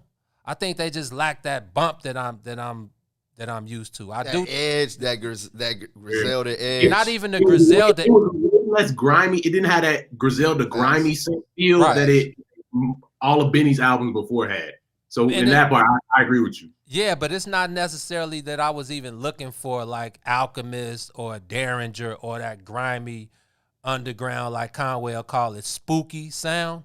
Because I understand that they're trying to take a jump, you know, in the music game, in the music industry. So I understand where they were going. Like I said, I just feel like they could have found somebody else. But then when I think about it, who else are they gonna find to produce the type of records that they were looking for? I think Hit Boy is the guy next up after, you know, a Kanye or Kanye and Just. To your point, they would have had to dig back in the Alchemist bag, Derringer, right? The same guys, And again, that's not necessarily what I was looking for. But hey, man, if the people, it's all about what the people think. And if the people think it was a classic, then it's a classic. Like I said, I think Benny's bars were top notch. He stepped it up a level with the storytelling. But I think overall, yeah, I'm taking From a King to a God. For my personal preference, I'm taking From a King to a God from Conway over Burden of Proof from Benny. Man, I low key have had Burden of Proof on my mind the last couple of days, and it's just the bars. You know what I mean? A couple of Benny's bars have been, playing in my head lately, and I feel like that's usually a good sign for a project. And I feel like I'm more inclined to agree with you on the sound of this album, because the first time I gave it a spin, I was ready to ingest the griminess. You know what I mean? I know. But see now where he kind of cut off the griminess, he added in emotion. I feel like we know Benny more after this one. You know what I mean? Storytelling part of it. Man, and I feel like he showed that he has other angles, you know what I mean, to his delivery. You know what I mean? Shout out to the Butch, man. I'm hoping that he's feeling much better after that incident. Unfortunately, come on. Yo, but with that said, Russ, man, how was it's something I personally had, want to ask you, bro. How was your first season covering the Cubs for the Sun-Times, man? Following in Gordon Whitmire's shoes, I personally feel like you held it down and brought some flavor, bruh. And man, you was sending some shots at the haters this year. I saw the Twitter page was a little lit. I enjoyed it. I want to appreciate that. Nah, it was a lot of fun, man. Like I obviously in a year where you have a global pandemic, things were a lot more different than I thought they would be going into it. But I can't complain, man. I got to do my thing on a huge platform, and I'm blessed to have had all of the fan support, people in the media who have supported me since before I got to sometimes like y'all and others that cover our beat, and it's been great, man. And I'm really excited to do more, and I'm glad I get to do some different things than some other people do, and I think that's what makes what we do great. Like there's a lot of different ways to do this thing. There's a lot of different ways to cover a team and cover teams in town. And I think y'all know about that more than anybody, but for me, there's something that makes me different from Gordon, and Gordon from Sahada, and Sahada from Pat, and Pat from Jordan. Yeah. You know what I'm saying? And I think you can go anywhere for anything. It's like there might be something that I write that you don't get from those guys. There might be something they write that you don't get from me, but it's different. And I think there's a lot of different ways to do this thing. And as far as the Twitter hate goes, I think I tell people all the time, because people are like, oh man, like you be going at people on Twitter, and it's really a small percentage. I just think that sometimes people be getting crazy on there, and I think there's two things. One, y'all like me, like the way I was raised, you're not gonna talk to me any type of way. I don't care if we're in person or online, you know what I'm saying? And the other part of it is, I think a lot of it is race-based, and it's just like, okay, if I just let you get away with this and me not say anything, you're gonna think that you can do that to other black people or people of color. And I don't think that's acceptable. You know what I'm saying? So that's kind of why I try to I don't want to say put people in their place, but if you come to my timeline with some foolishness, I'm gonna let you know about yourself. Nah, man, that's you hit it on the head, man. I think you definitely add, like you said, following up behind Gordon. You know, G-Dub is one of the guys. I think you did a great job in establishing your own feel for what the Sun-Times was missing. They knew what they were missing. They knew who they needed to fill Gordon's spot. They know they needed to they needed that edge, and I think you brought that edge, and being able to adapt, being a younger guy, being able to adapt to this new way that people consume their information. So with it being a lot of social media based, I think you covered that well. And then I think as far as you can call it interacting with those people, because I saw you check a couple of them, but I think it's all, it's besides the stuff that we know was basically like race baited. I think when people come at you, sometimes, maybe they don't agree with what you say, but I think just the fact that you interact and go back and forth with them, I think that they appreciate that even more. So, man, you got a hold on it, Russ. I'm glad to see that your first year was a success, and I definitely know that these next however many years you got before you take that next step, I think the Sun-Times got a gem in you, my boy. Absolutely. I appreciate it, man. I appreciate that. Yeah. Russ, man, you come into the Cubs on the Cubs beat at an interesting time, man. These guys are moving further and further away from that 2016 championship. And, for a while we've been talking about changes being on the horizon, and here they are. You know what I mean? Theo is out, Jed is in. What are your thoughts on the changes so far that have taken place with the Cubs? Well, I think it was interesting that Theo decided to step down before his 10-year mark that he usually sets. And I think it was good that obviously the Cubs went with Jed to have some continuity, which is always good. But like y'all talked about before y'all brought me on, like Jed has been preparing for this for, I'd say, since he took the job. I think he always knew that Theo had his eyes on other things in life, and that eventually this job would probably be his if he stayed the course and didn't look somewhere else, which obviously he talked about yesterday. He had opportunities and decided not to do it because this was always the goal. So I think the Cubs are in good hands as far as the leadership structure goes. He said yesterday that they're going to start a GM search soon, and that person's going to come from outside the organization. I also think that's good because it's gotten a little stale. You look at a first-round exit this year, missing the playoffs last year, and then another first-round exit the year before. It's time to get some new voices in there if they're going to try to make this next era of Cubs baseball with Jed at the helm as successful as they want it to be. So I think that's a good start for them. Obviously, there's a lot of major decisions coming up, but I think for right now, they're on the right path to try to get this thing back on track. Hey, Russ, we need to take a break, man, but when we come back, I want you to sit on this. Do you think that any of the guys who are arbitration eligible, namely one, I'm going to wait till we come back to say who I think it is, but do you think any of those guys will be non-tendered by the December 2nd date? Sit on that. For you guys who don't know all the baseball terms, we'll explain what non-tendered means when we come back. But think about that, Russ. We're going to take a break. We'll be back in a minute. You're on the soil with the brothers.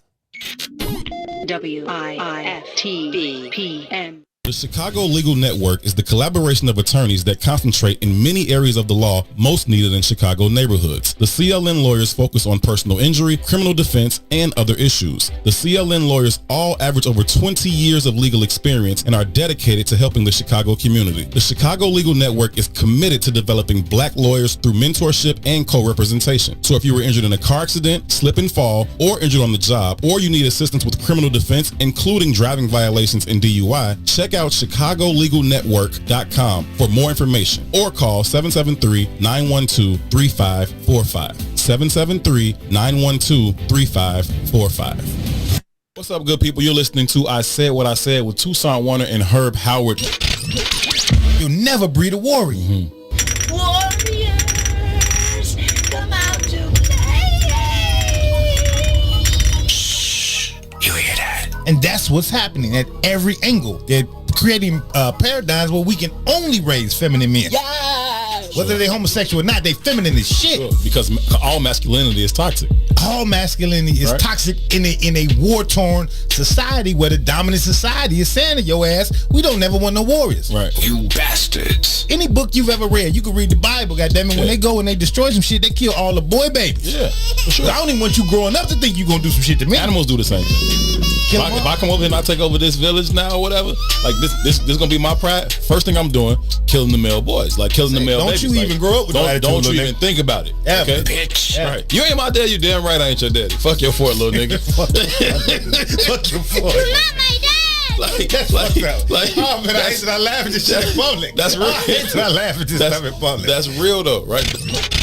Tucson Warner and Herb Howard live on What's in It for the Black People Media, Monday, Wednesday, Friday, 1 p.m. to 3 p.m.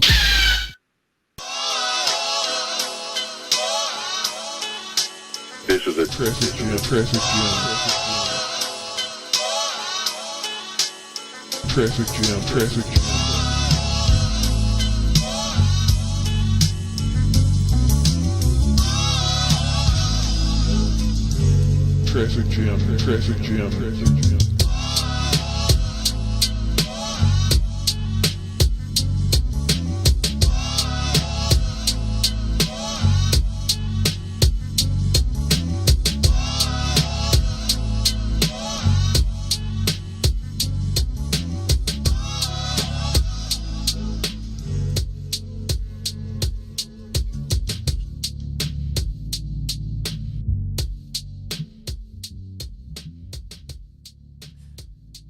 You are back on the soil with the brothers, the Bigs. I am Eugene McIntosh. In the building to my right is my player partner, Terrence Tomlin, a.k.a. the T-Tom the Great. Hey. Yes, we sir. are on the call. Well, we actually on the Zoom, the Switcher, the Stitcher, whatever you want to call it, man. We in the building with our boy, our family member, the one and only Russ Dorsey, beat writer for the Chicago Sun-Times, for the Chicago Cubs. Russ, when we left off, I asked you about we talked about upcoming moves for the Cubs, and I asked you, were there any players who were pre-arbitration or arbitration eligible for the next season? Do you think any of those guys would be non-tendered? And for everybody that doesn't know what non-tendered means, that's basically declining to give a player a contract for the upcoming season, therefore making him a free agent. So with a lot of unknowns coming up in this coming season, and I'm going to give you my one, Russ. I think Kyle Schwarber is the guy who will not be back for the ball club this season. Give me your thoughts, my boy. All right, I'll comment on yours and I'll give you mine. So I think Schwarber, that's an interesting one because I think he has an offensive skill set that a lot of teams would be looking for. Yeah. But I think the thing that obviously holds him back is the defensive lack of flexibility and versatility. Yeah. But I think he's made enough strides where you could dangle him out there to a team and they would bite, especially with the fact that the DH might stay in the National League in 2021, because what that does, that opens you up to trades with 15 other teams that you might not have been able to trade them to a couple years ago. So for that reason, I think there's still an opportunity to move Kyle if you think that you have better fits in your outfield long term. The person that I think that will likely get non-tendered and probably could have got non-tendered last year is Albert Almora Jr. You know, Albert has not been able to be what the Cubs thought he was going to be when they drafted him a couple years ago. And because of that, I think you can find a fourth outfielder anywhere. That you can find a fourth outfielder that swings the bat a lot better than Al does and plays better defense. It just it depends on what you want. But I do think Al's time in Chicago has pretty much come to an end. I agree with you 100%, man. And I think Al Jr. is one of the guys who we were able to build a relationship with. I think, it's great when you can, build those type of relationships when guys like that give you their time whenever you ask for it. I think Albert did a great job at that. And I definitely thought at the beginning of the year that he would be able to finally make that jump, finally be able to hit that curveball, finally be, and I think his offensive struggles, like you said, he was one of the Cubs' best defenders, and I think the struggles offensively led to the decline defensively. And on that note, I think that's what makes him, And we've definitely seen the last of Albert Almora Jr. in the Cubs uniform, brother. What interests me most, man, is yes, they could upgrade those positions, but I'm feeling like if they want to make a splash, then Chris Bryant is the name I feel like I'm constantly thinking of over the last couple of years. And I've been on his side. You know what I mean? I don't want to say I gave him the excuses of injury or, as far as his numbers go. But I feel like Chris Bryant is the guy that is in limbo to me, and I'm not sure how they're going to approach him. So what I want to ask you, Russ, is how safe is Chris Bryant or the bigger names on this roster, like Anthony Rizzo, like Javi Baez, who have had down seasons over the last couple of years? Are we hanging our hats on what we've seen from them and expecting that they can be better moving forward, or is now the time to press the eject button on one of these bigger names for the Cubs? I don't think there's any untouchables on this roster. Right. And I don't think there should be. I think when you're a team that's been a first round out 2 of the last 3 years, missed the playoffs in the other year where you didn't get in, I don't think you should have any untouchables. Now, do I think Javi Baez is still a top 5 shortstop in a normal year? Absolutely. Of course. Right. I think Chris Bryant is still a top 25 player when he's healthy. Absolutely. Right. But sports is a what have you done for me lately business. And while I still think those guys are elite players, all-star caliber players, if it makes the Cubs a better team in 2 years to move on from 1 or 2 of those guys, I absolutely think that's what Jed would do in the situation. And he alluded to that yesterday. They have to look at a lot of different things because 4 of those guys are going to be free agents after next season. Kyle Schwarber, Chris Bryant, Anthony Rizzo, Javi Baez. And you can't just let those guys walk in free agency and get nothing for them because you already waited a long time and not moved them up until this point.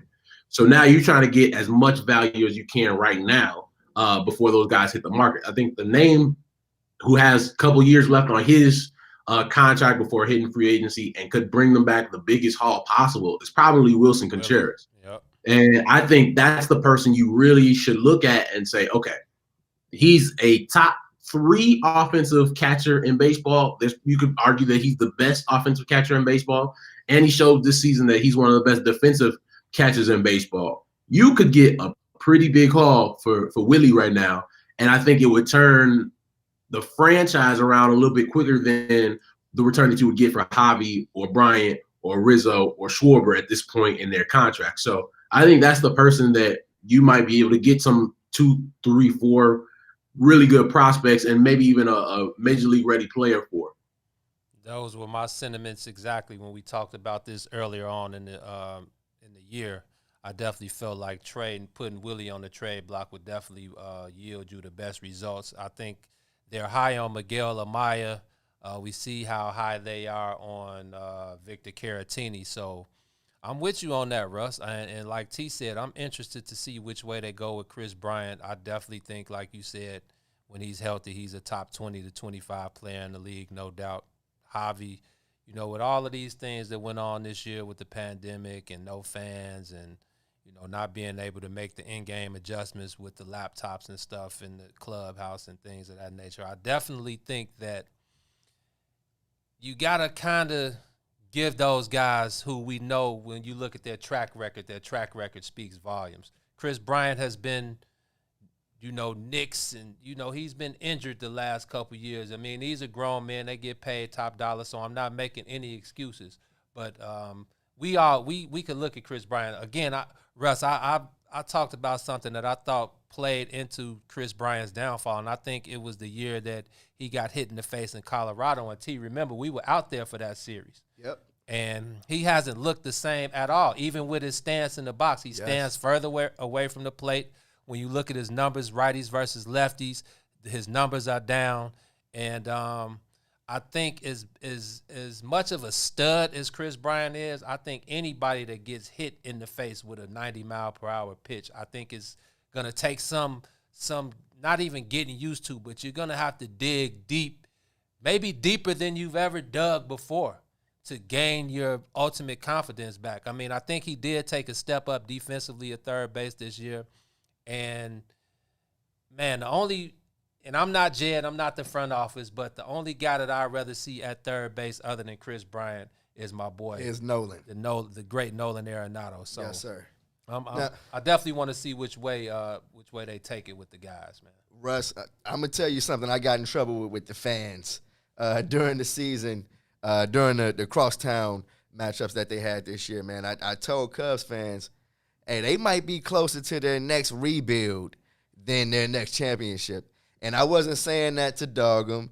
I was saying that because when you look at this team, when you look at the big picture of this roster, they have a lot of holes, a lot of areas that need to be addressed. That pitching staff, the bullpen. Gene, you had one of the funniest sayings every time they went to the bullpen all season, surviving the bullpen, starring, whoever.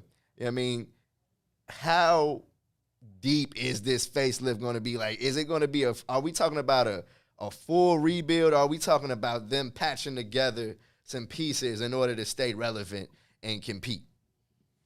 I think I'm going to write about this weekend for the Sun-Times, but I don't think you need to tear this whole thing down to the studs and rebuild from the top, because if you look at their division, this is not the NL West. You don't have the Dodgers in there. Like, you don't have or if you look at the AL East, you don't have the Yankees that you have to battle with, or the Rays. Like, do the Cardinals scare you if I'm the Cubs? No. Do the Brewers scare me if I'm the Cubs? No. Do the Reds scare me? They think about trading away players. No, after they made all their moves last offseason. So you can win 85 games and win the NL Central next year. And I think the Cubs could do that if they don't bring one or two of these guys from the core four back. I think you can make some moves, you make some changes. Obviously, you have to bring some people in to shore up the back of the rotation.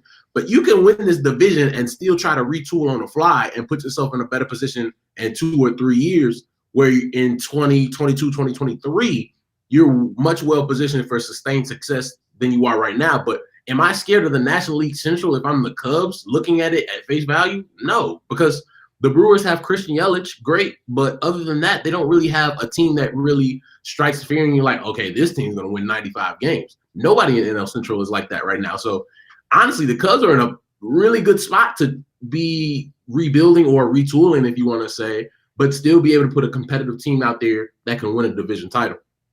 And I agree. I think retooling is the perfect word. And Jed made it clear yesterday that obviously there are going to be changes coming up this year in the front office, from the outside. And, as far as the players are concerned, it would be basically insanity to think that coming back with that same exact lineup from last year is going to, be their best option. So I agree, Russ. I think that making a couple changes here and there, shoring up the back end of that starting pitching rotation, and I think going forward, the Cubs' main thing should be homegrown pitching talent, because that's what they've been lacking, in the past. And I think you have a pretty good 1, 2, and maybe 3 when you got Yu Darvish coming back. I mean, he's on the lower end of his career, being at 34 years old, but you can say that this was his best year. Is he safe?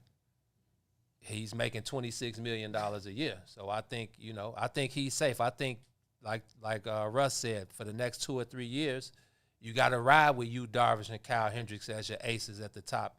If Alec Mills, you can sure do a lot worse than that. You can do so much worse than that. Absolutely. So, yeah, man, Russ, I'm with you, man. I think retooling is the proper term. And, again, like you said, the Cardinals, the Pirates, the Reds, the Brewers, I'm not worried about those guys. And bringing Javi, I think bringing those guys back, they just signed Rizzo back, and I think bringing a couple of those guys back and just making an adjustment here or there, I think that would bode well for those guys for the next couple years. Russ, I want to ask you real quick. Actually, on the other side of this break, man, one of the things I've liked about how you did your thing this season is you weren't afraid to give your 2 cents on that other team on the other side of town when it was time to. So I got a couple of questions about what's going on with the White Sox on the other side of this break, man. Y'all are kicking it with the bigs on the soil.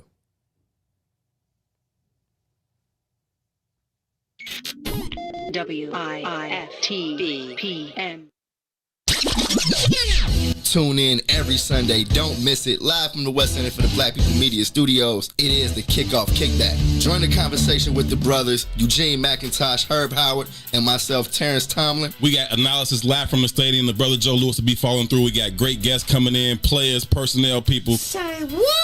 We do our thing every Sunday from 10 a.m. to 12 noon, taking you right up to kickoff. We picking the full slate of NFL games. We talking fantasy football. Gino got you covered on all the bets. It's a kickback. Make sure y'all join the conversation. Smash that like button. Smash that share button. And continue to help us push the culture forward. Don't miss it every Sunday from 10 a.m. to 12 noon, live here from the West Center for the Black People Media Studios. Introducing your trusted source for high-quality Black emojis, better known as Blackmoji. We believe Black is beautiful, and that beauty should be reflected in the digital market. Now there is an app that does just that, starting with Black Greek letter organizations. Blackmoji D9 offers more than an emoji app. It is a cultural experience of Black excellence. Download the app in the Apple or Google Play Store to access a specially curated catalog of emojis representing the Divine Nine. Use the emojis to celebrate Black Greek events, acknowledge current events, support social causes, and learn about esteemed Black Greek members who blaze the trail of Black history. A portion of every subscription goes toward a scholarship fund specifically for members of Black Greek letter organizations to help keep the legacy alive. Download the Blackmoji app today. Take notice, the Entourage DJs are taking over the game. The Midwest invasion is here, and the true Midwest mixtape king is giving it to you. It's DJ G-Spot banging your mixtapes right now. You are now listening to the Mixtape. DJ G-Spot and Mick Lou, Chi-Town's finest. It's definitely representing Southside, Westside, stand up. Yeah, they honor my persona. See my coat of arms, cloaked in armor. Live and die by the code of honor. The honorable, known as Mick the Conqueror. My mantra is that of a monster. Vengeance is endless until you extinct like a condor. What you think I was armed for? I'm knocking at harm's door. Molded by the force, call me the Black Mamba. I'm putting up numbers like Kobe in the garden. My thoughts is thoughtless as I talk shit, and there's nothing as heartless as my weak spot. Deeper than the darkness that dwells where the sharks live. You sleeping with the fishies, surfing with the marlins. On the surface, I'll unleash the carnage till you surf, till you starving, searching for a market. I'm the pit boss, tally up your losses. Your fate is sealed way before the card flips. You marks ain't shit. Topic of discussion, they ain't talking about nothing. Keep their noses in the sump. Y'all ain't talking about shit. I hear them wolfing in the whispers, snakes in the grass. We ain't thinking about your ass. Y'all ain't talking about shit. Fucking lying, I ain't buying. Ain't nobody even trying to hear that dumb shit you kickin'. Y'all ain't talking about shit. Find yourself some business, get yourself a life, and skedaddle, motherfucker. Y'all ain't talking about shit.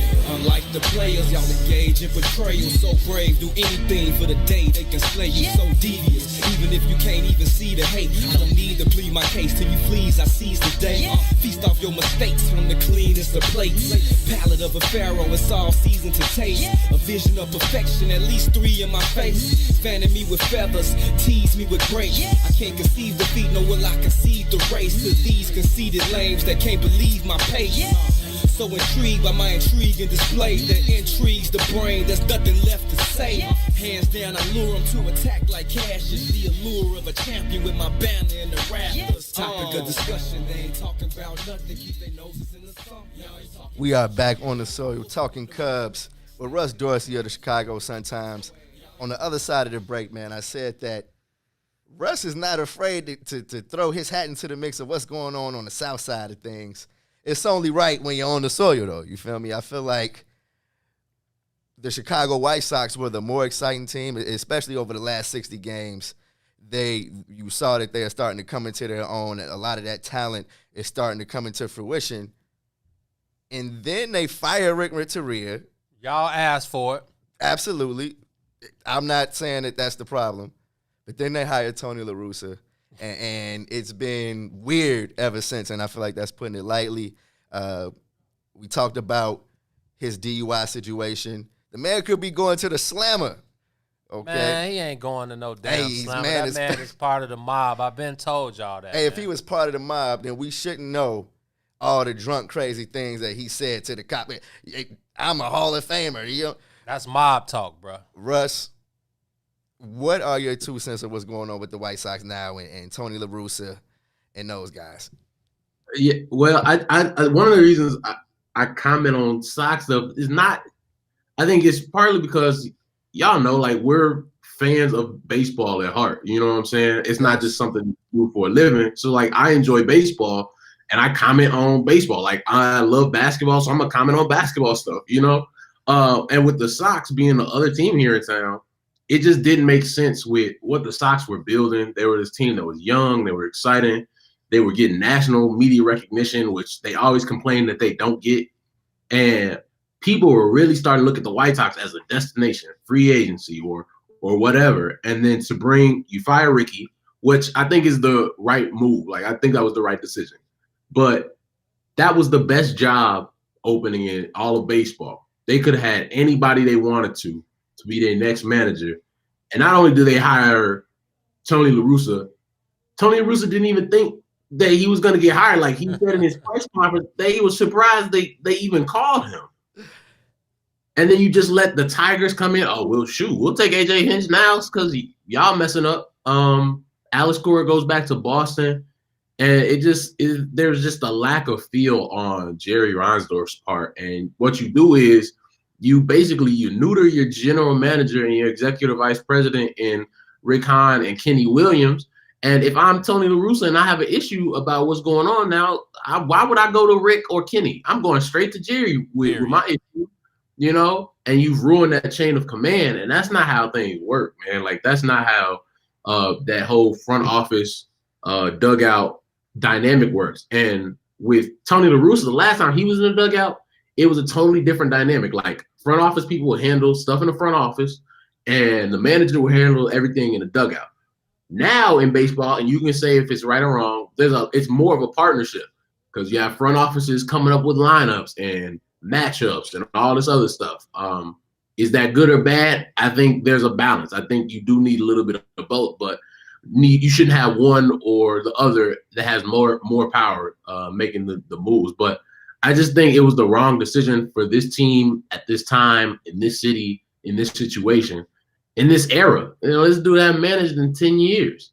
And I don't care who's assistant to the GM that you were. Like, there's a difference in being in the game, being a part of a game, and being in the dugout, knowing what's going on in Major League Baseball. So I think it was the wrong move. And like you said, this dude, he might get charged. Like, he might have to spend a week in jail or something like that and might be on probation. Like, is that what the tone that you want to set for your young ball club? Like, yeah, we brought in this dude who is on probation for his second DUI, but you can't do anything because you're going to get in trouble. But we're going to make him the new manager, even though he got all these other issues. You know what I'm saying? So it was just it's bad, man. It's bad. See, now, it's not necessarily what I feel like fans wanted, but I don't know if I would go as far as saying things are bad. I feel like the roster is still in a great place. We'll see if they want a big fish in free agency. We know how slow things go on the free agency side of baseball. But, man, I'm still totally trusting this roster to continue taking the steps forward. I'm one of the guys that says, yes, your manager matters, but it shouldn't matter that much where they take a step back because he's there. You know what I mean? Is that fair to say? Because Gene is like, yeah, it's really kind of going in one ear out the other. Are you feeling that, or do you feel like that's one of the things that can tip the scale and send your team in opposite direction? I don't know, Gene, you want to answer or you want me to go? Oh, no, I'm not answering nothing, man. All I know that was a favor from Jerry Reinsdorf dating back to the 80s when he fired Tony La Russa back in like 86, right. 80, whatever year that was. So that's all that was. It was a favor, man. And like I said, Tony La Russa is part of the mob. Jerry Reinsdorf, the Sox, the Bulls are like his hobby. The Sox is like his real baby. So, he had to let it be known that, hey, man, I can still get my hands dirty out here. And I think it goes back to, just maybe he felt like they needed that old school touch. I mean, a lot of people talk about Tony La Russa as a racist, and like you said, we know he hasn't been a manager in over 10 years, but if you look at his resume, it says a lot. So maybe, Jerry thinks that with the talent that they have and the young ball club that they have, maybe that little added mix of just a sprinkle of Tony La Russa's old school semantics and his old school ways of teaching may bode well for his guys going forward. That's just me from the outside looking in. Again, I'll leave that to you and T because, that's you guys. Yeah, man, I'm looking forward to whatever the White Sox do next, man. I was ready to, talk about them and AJ Hinch. I feel like whoever did the graphic for Twitter was ready for AJ Hinch as well. You saw that they still used AJ Hinch's signature on Tony La Russa's graphic to announce him as manager. Yeah. So I feel like things kind of went different than a lot of people were expecting for the White Sox at this point. Russ? We'll see. We'll see. I just think you have an opportunity to ostracize your clubhouse that way. You know what I'm saying? And absolutely. Somebody with his views and the way he feels about African Americans standing up for social justice and all these other things, like you have a real opportunity to push people away. And sure, the Sox can be as talented as they want to be, but I do think your manager controls the temperature in that room. Your manager controls what's going on, and you need to have a feel for what your players are going through on a daily basis. And if I'm a player and I don't, why would I want to talk to Tony La Russa about anything? Like, sure, basically, he has this long resume in baseball, but one, he ain't been in the game in over 10 years. If they really wanted to go with a person who had that old school baseball, there are guys within the game who are coaching, who have been a part of the game since Tony La Russa was, who could have come in. They could have hired Ron Washington. You know what I'm saying? There was just, no matter what thing you want to say about they did this because X, Y, and Z, there's a counterpoint for, well, they could have gone with this person if that's what they're looking for, or they could have went with that person if that was what they were looking for. So and if you're gonna make this, if he's gonna manage for 2 years and then he's done, and you got to do this thing all over again in 2 years, that doesn't make any sense. But they made their bed now, so they got to line it. Yeah, I agree with everything you said. I feel like most of it is me trying to, compress how angry or how salty I was at the initial signing. I'm like, okay, let me back away from the edge. I feel like White Sox fans as a whole are just ready to jump. It's like as soon as we had something to cheer for, here's another thing we got to get over, or that the organization is telling us that we have to ignore in order to enjoy rooting for this team. I feel like, Jay Reinsdorf does that to the fan base often with both his teams. And I think, like you guys said, I think being a player-coach relationship, player-manager relationship, and being able to relate to your guys, I think these ain't the Lou Piniella days. This ain't the 80s and the 70s where the coaches. Was this their swing at Joe Madden? You know what I mean? I know you say it's just is my bad, I did you wrong in the 80s kind of thing. Is this them trying to tap into that a little bit? I don't think Tony La Russa is relating to a single player in that club at all.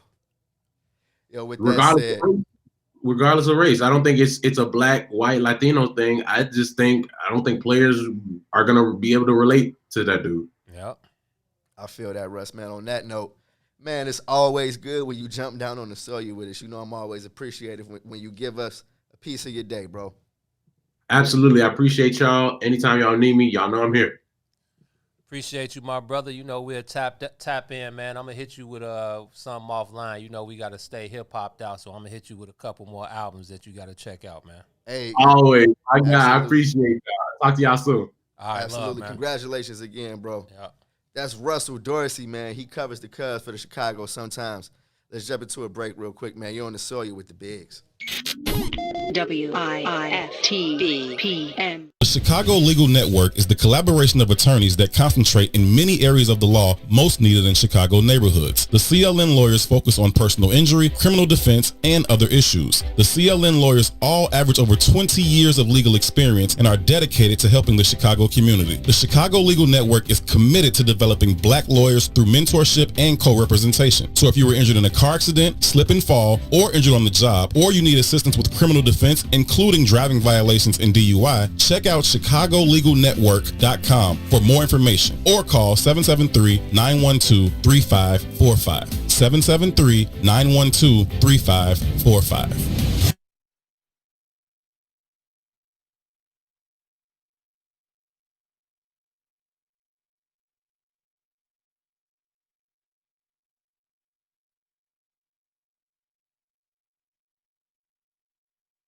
Food, culture, impact. What's in it for the Black People Media is proud to support The Woodlawn, located at 1200 East 79th Street. The Woodlawn is an innovative economic center for the entire family. Stop by and try our jerk-inspired menu. Plus, get details on our new Igloo dining experience. Restaurant, event space, cultural space. For more info about reservations or our COVID-19 friendly space, visit us online at www.thewoodlawn1200.com.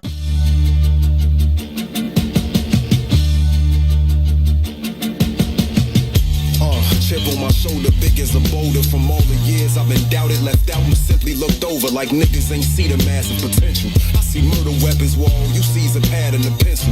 I do for self, I learned you worth more when you ask for nothing. Thoughts of killing shit, my brain's a weapon of mass destruction. Nuclear thoughts lead to atomic verses. Me and Max attack with a common purpose. I stole them niggas, you stole out your mama purses. You bitch niggas been disloyal since KB Toys. The streets gave me poise, no Melvins, just a bunch of Rodneys and baby boys. Listen, I'm not the one that you should try your luck with. Get abducted, fucked up, and then left in a rusted bucket, biatch. Sick train of thought, only y'all can conduct it. Just when they thought I was dusted and not a touch, I adjusted, and bounced back like I had Spalding on me. I am God, the clouds open, now the sun's rays is falling on me. To the heavens is calling on me, my shit gon' be elite. This shit is mystery meat, you say it's beef, but it's all baloney. And fuck these niggas and all they homies, they all is phonies. I'm riding till the wheels fall off this bitch and it's stalling on me. It's alarming these rappers think that we all in the same ballpark. Fuck y'all thought the disrespect is appalling. Standing over the witch's cauldron, concocting murderous plots to help me further my spot. Guess you can say I'm stirring the pot. Heard a lot of niggas think they fucking with the overlord or going overboard. Potent dope that's spoke from vocal cords. The key to success is possessing a gift that can open doors. Therefore the flow is nasty like infected open source. You a knight in rusted armor, equipped with a broken sword. Throwing rocks at a fire-breathing dragon, provoking wars. These is more than rhyming words, my nigga. I'm no thesaurus, I'm too complete for you to compete. My shit deep as the ocean floors. But yet I'm barely scratching the surface. Trust me, it's more to come. So motherfucking hot, I ignore the sun. Imagine if Yvonne Thomas ignored the conscience and chose to abort a son. We never would've got to bear witness to this historic run. It's effortless when I spit these descriptive works of art. I hurt your heart with these harsh realities till it burst apart. It's feeling like I'm about to have a great year. I take the fear and hate here and turn it into Shakespeare, motherfucker. Fuck you mean, bitch.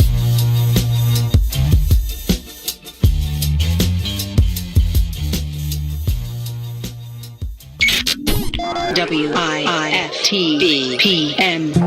Live from What's in It for the Black Media Studio. You're listening to The Bigs with Eugene McIntosh and Terrence Tomlin. Let's begin now.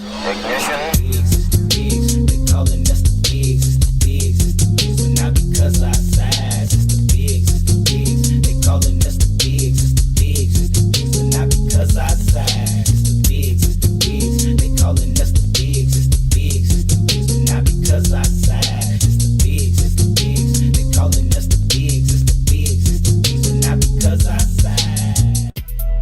On the soil, kicking it with the bigs, man. I'm your man Terrence Tomlin, one half of the illest independent sports media outlet in the land.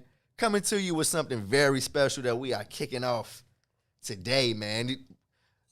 He's become one of our friends, man. He's become a member of the show. And we're kicking off a regular segment today, man. We're calling it Dropping Dimes with Big Mark Aguirre. Man, I get to drop dimes with Big Mark. I'm coming down on the break. I see you feeling my right wing. I look left and I'm dropping it. Ew. Yes, I I can't. didn't know.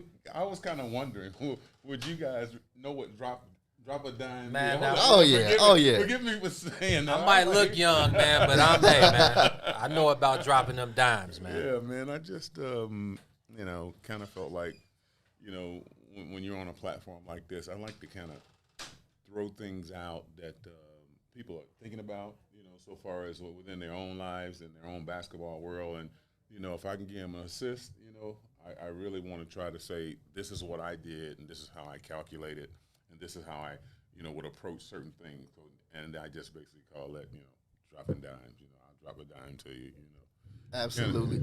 Now, I feel like we're going to have a bunch of fun with this one, man. I feel like when you're talking basketball, one of the things that's always going to have the biggest impact is when it comes from the people that did it and lived it. You know what I mean? And your resume speaks for itself. And one thing I feel like the people got to know is that when we were discussing this and we're running through a couple of, the drills that you feel like young people need to know, man, you dropped that weight on me, man. I felt like a crash dummy out here. I had to go home and tell my people, I'm like, hold on. Big Mark Aguirre just used me as a prop, and I feel like I'm adding to my basketball legacy. Come on. Yeah, you got a stripe for that, man. Yes, you got sir. a stripe for that, absolutely. I was telling you, Mark, after we did that last segment of On the Soil, I went to the crib and I just pulled up a couple of Mark Aguirre mixes on YouTube, and the way that we talked about, I felt like you were like in the middle of that transition of the way that the game was going and the way that you were able to use your body, but also work in the post, work from the outside, feel the lane. It was so much to your game, but it was so smooth, and it was below the rim. I know you could get up there and put it down, but I felt like you mastered playing below the rim, man. And I'm trying to think of somebody. Like we said, we see guys like KD, or we see all these newer guys who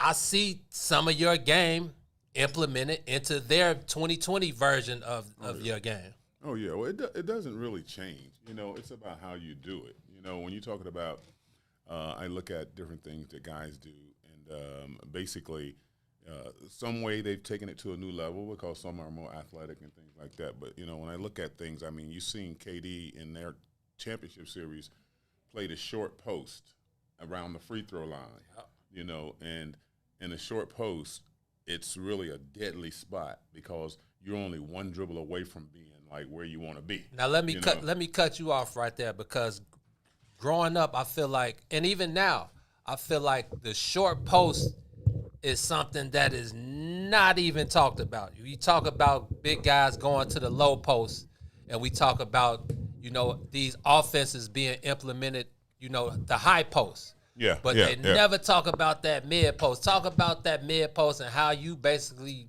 mastered it and how it actually aided and assisted your game. Well, it comes from a combination of things, because the thing what the mid post is good for, even you saw MJ do it, you have to be, and forgive me, you have to be a certain makeup of player to play that mid post. Right. You can't be a jump shooter, or you can't be an all post guy, because it requires you to be able to, handle, create, move, and do those things. So you got to have kind of both of those things to be really effective at that spot, because if I'm there, I'm far enough away from the double team that I can see. But I'm close enough off the post so I can actually use my strength to get where I want to go. And I can separate from you and play my outside game. So I can do three things from that spot, But when you're on the post, it's kind of hard to separate because you're going out to people. Right. So they'll kind of clog it up. And if you're too far out, it takes too much time to get down there. But if I can get in that sweet spot where I can use both of them, MJ used to do it all the time. They used to have that pinch post, if where he come up from the weak side and they'd hit him on that little elbow. You can't double him there. It's hard to double me there because I see the whole court, but I'm right here at this elbow. So one of y'all flinch, I'm giving somebody a bucket. So that way you get to work from there. But everybody can't play that spot. You can put somebody there, but a master at that spot is Kevin Durant, Dirk Nowitzki. Dirk Nowitzki. Yeah. And then when you get to master that spot and you're a threat, Larry kind of created it. Really? Larry Bird, yeah, really? Because you're doubling him from everywhere. So what he would do is they would hold Kevin McHale on the weak side, which you couldn't leave, and then have him come off a screen to that little mid post where he's one dribble away from where he's going to go. Right. Hard to double him because he's one pass away, a short pass from getting somebody a layup. So, that was when you look at the film, that was what I wanted to do. But basically, I just wanted to, kind of beat him up more than anything. I told you earlier, my guy, that's part of my game, to beat you up, physically beat you up. Like, every time I move, I want you to feel my weight. Like I said, like you said yesterday. That's that's kind of a big part of the game. It's a big part. Was a big part of the game for me. But it's all relative to how you want to play. Relative to how you want to play. So, well, and then you talk. So when you, but you have to the technique. People, it's the skill is one thing, but when you talk about actually knowing and learning the game, you were showing us some basic techniques out there of how you could tell if a person was off balance by looking at his feet, things like that. But it's like when you talk about that mid post, and you mentioned when you said Larry, when he would get it, he was one dribble away from being deadly. That's a technique that I think maybe Larry, maybe he was a high IQ player, so maybe it was natural for him. But it's like those are some things that you really can you teach that? Yes, you can teach it. You can teach it, but you got to understand is that when you're teaching a player that whole kind of part of his game, you have to clean all the other things up. Because that's why I say everybody can't play there. Because if you can't handle, or you can't make a dime, or you can't separate yourself, if you're missing one of those, you're killing the whole effectiveness of that spot. Yeah. Because everybody can't play there. Now, I wouldn't put Horace Grant there. Like what Horace gonna do there? You can put Pip there.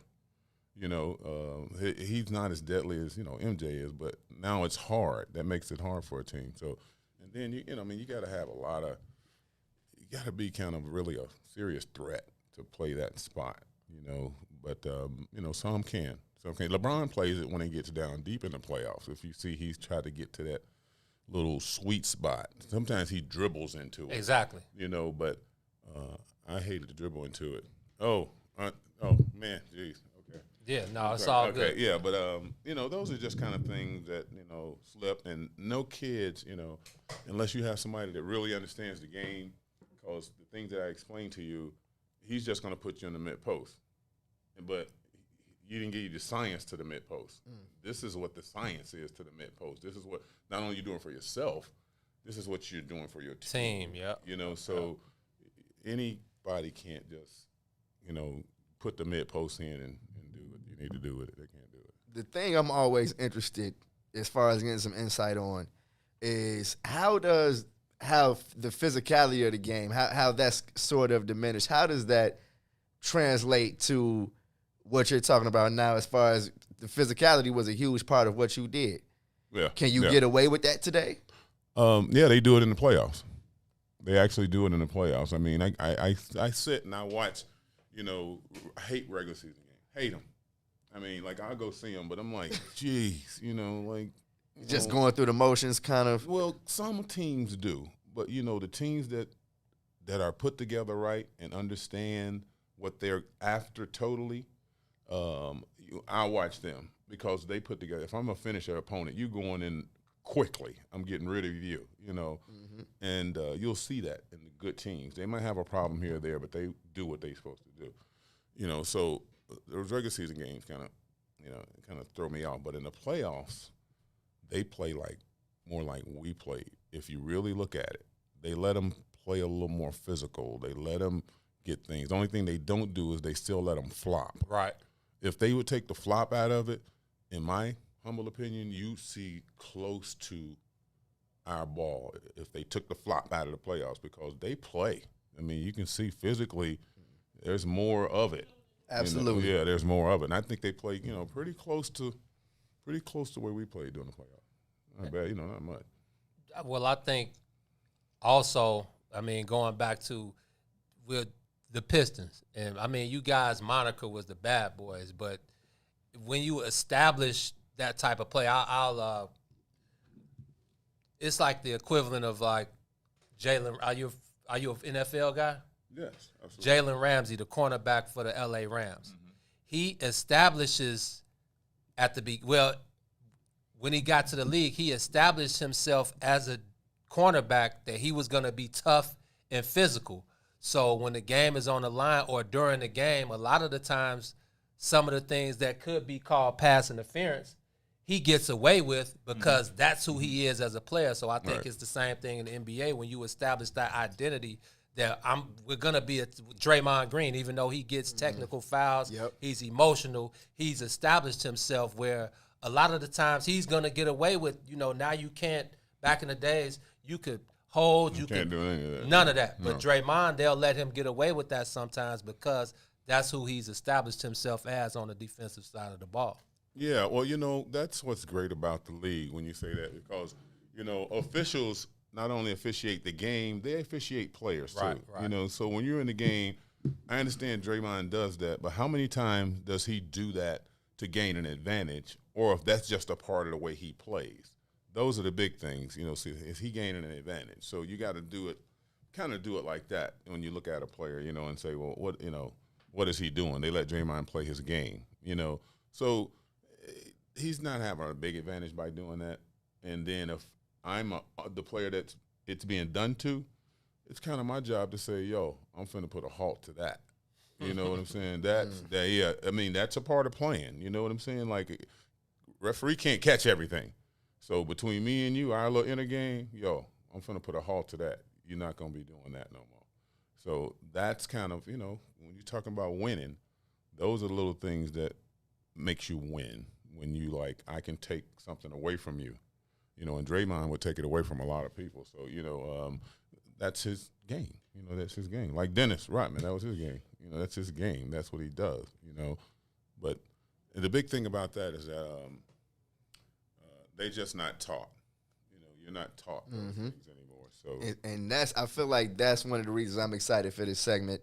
Not just because we're going to be digging in the crates, but I feel like there needs to be somebody that's telling these kids how to really become a better basketball player these days. You know, we're gonna get to it, but it goes way back to how you are bringing your kid into the game. Yep. Yes, sir. Look, man, we are dropping dimes with the one and only Big Mark Aguirre. Man, get used to it because we're turning this one into a regular segment where we like these guys. Well, we tap into the mind of a Chicago legend for sure, man. Let's take a quick break. We'll come back, jump right back into the conversation. You're on the Sawyer with the Bigs. WIFTVPM. Tune in every Sunday. Don't miss it. Live from the West Center for the Black People Media Studios. It is the Kickoff Kickback. Join the conversation with the brothers, Eugene McIntosh, Herb Howard, and myself, Terrence Tomlin. We got analysis live from the stadium. The brother Joe Lewis will be following through. We got great guests coming in, players, personnel, people. Say what? We do our thing every Sunday from 10 a.m. to 12 noon, taking you right up to kickoff. We picking the full slate of NFL games. We talking fantasy football. Gino got you covered on all the bets. It's a kickback. Make sure y'all join the conversation. Smash that like button. Smash that share button. And continue to help us push the culture forward. Don't miss it every Sunday from 10 a.m. to 12 noon, live here from the West Center for the Black People Media Studios. I'm black, y'all, and I'm black, y'all, and I'm black. TheBlackMall.com and Black Coin presents Buy Black Weekend, November 27th through the 30th, making it easy for you to buy black with amazing black-owned vendors and business owners. This weekend is jam-packed with Buy Black Friday, Super Black Saturday, Award Sunday, and Black Monday, where we are virtually featuring, awarding, and shopping with the most blacknificent black-owned businesses in the Chicagoland area. And they're going to have crazy holiday deals. Visit TheBlackMall.com today and click on the Buy Black Weekend banner so you can RSVP and stay in the know. You can also become a featured business, but register right away before they're gone. For more information and check out our featured businesses, go to TheBlackMall.com. Buy Black. It's a lifestyle. Black, y'all, and I'm black, y'all, and I'm black, and you're black, and I'm black, y'all. I'm black, y'all, and I'm black, y'all, and I'm black, and I'm black, and I'm TheBlackMall.com and Black Coin presents Buy Black Weekend, November 27th through the 30th, making it easy for you to buy black with amazing black-owned vendors and business owners. This weekend is jam-packed with Buy Black Friday, Super Black Saturday, Award Sunday, and Black Monday, where we are virtually featuring, awarding, and shopping with the most blacknificent black-owned businesses in the Chicagoland area. And they're going to have crazy holiday deals. Visit theblackmall.com today and click on the Buy Black Weekend banner so you can RSVP and stay in the know. You can also become a featured business, but register right away before they're gone. For more information and check out our featured businesses, go to theblackmall.com. Buy Black. It's a lifestyle. And I'm black, y'all. And I'm black, and you're black, and I'm black, y'all.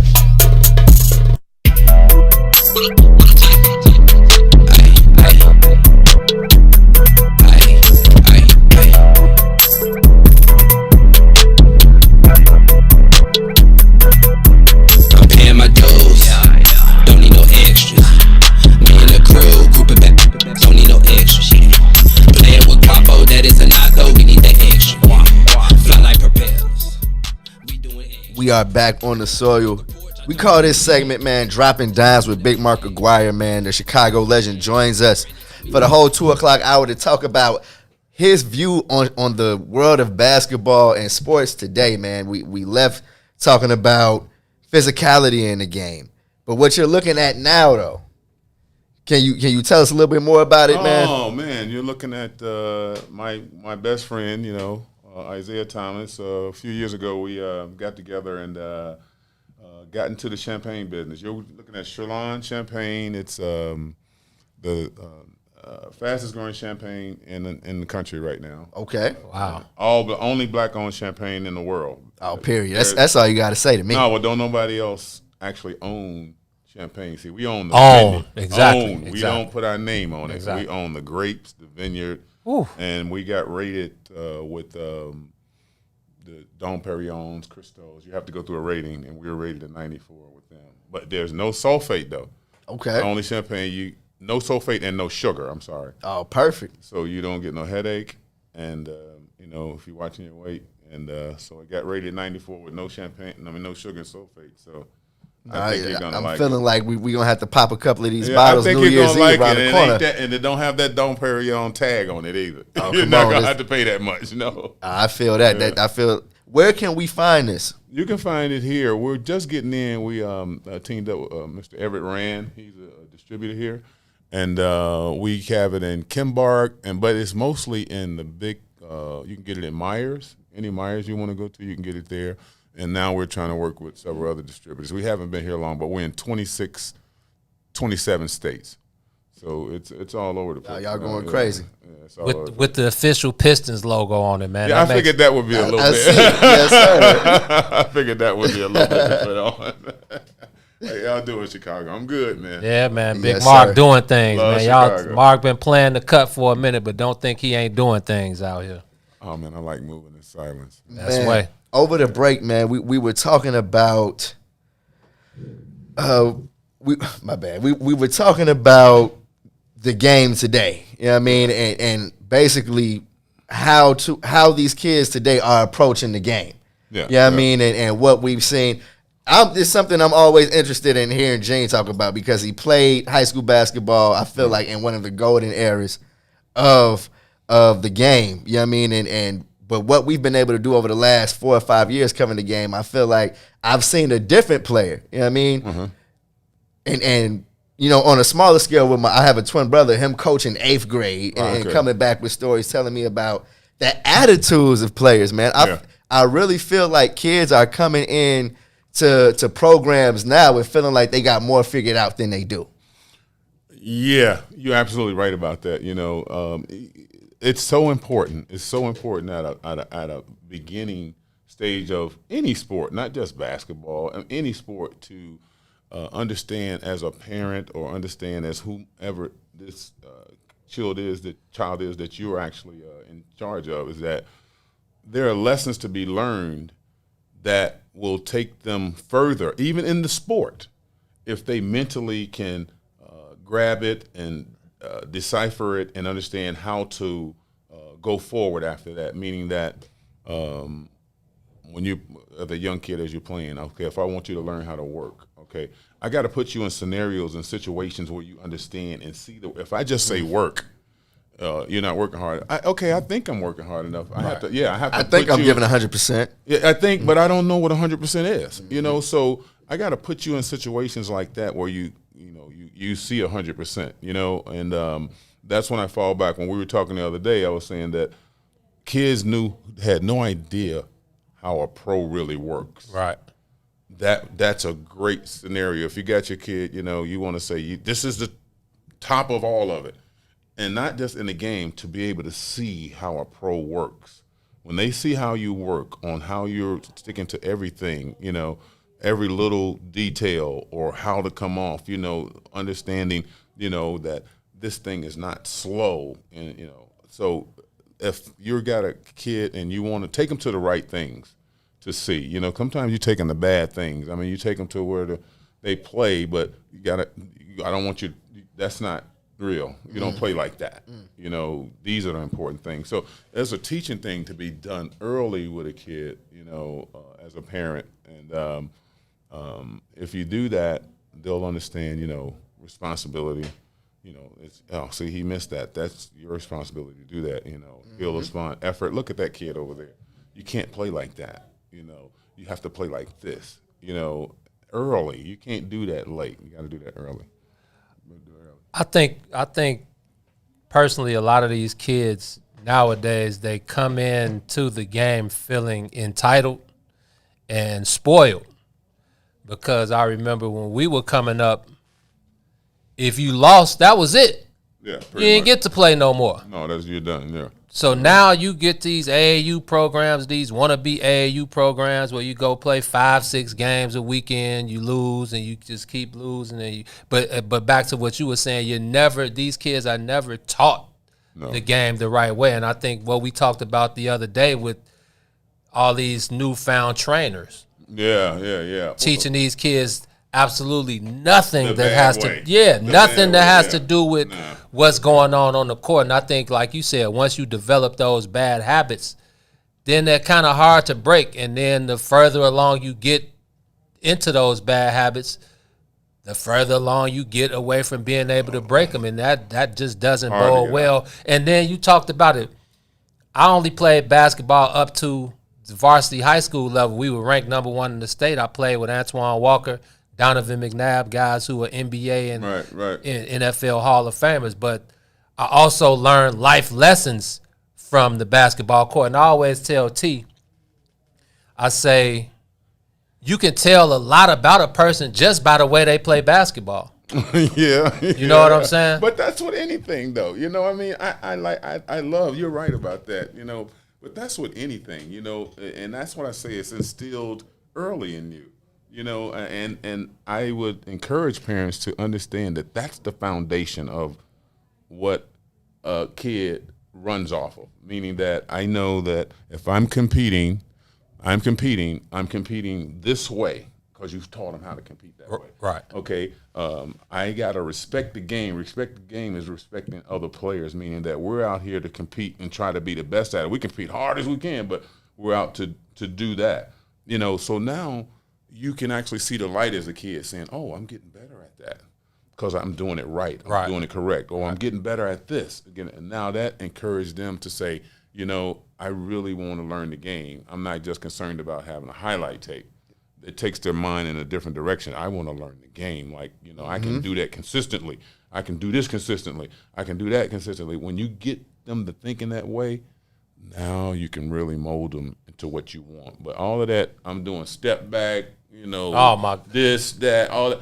That's not basketball. That ain't what the pros do. We don't go practice all day, practice, you know, the James Harden step back. James Harden ain't practicing the step back. Okay. He's coming off them picks, I got to make 9 out of 10. Right. You know, I got to be balanced. You know what I'm saying? Okay. That's what James Harden's working on. The step back is a parade. It just fills in from that.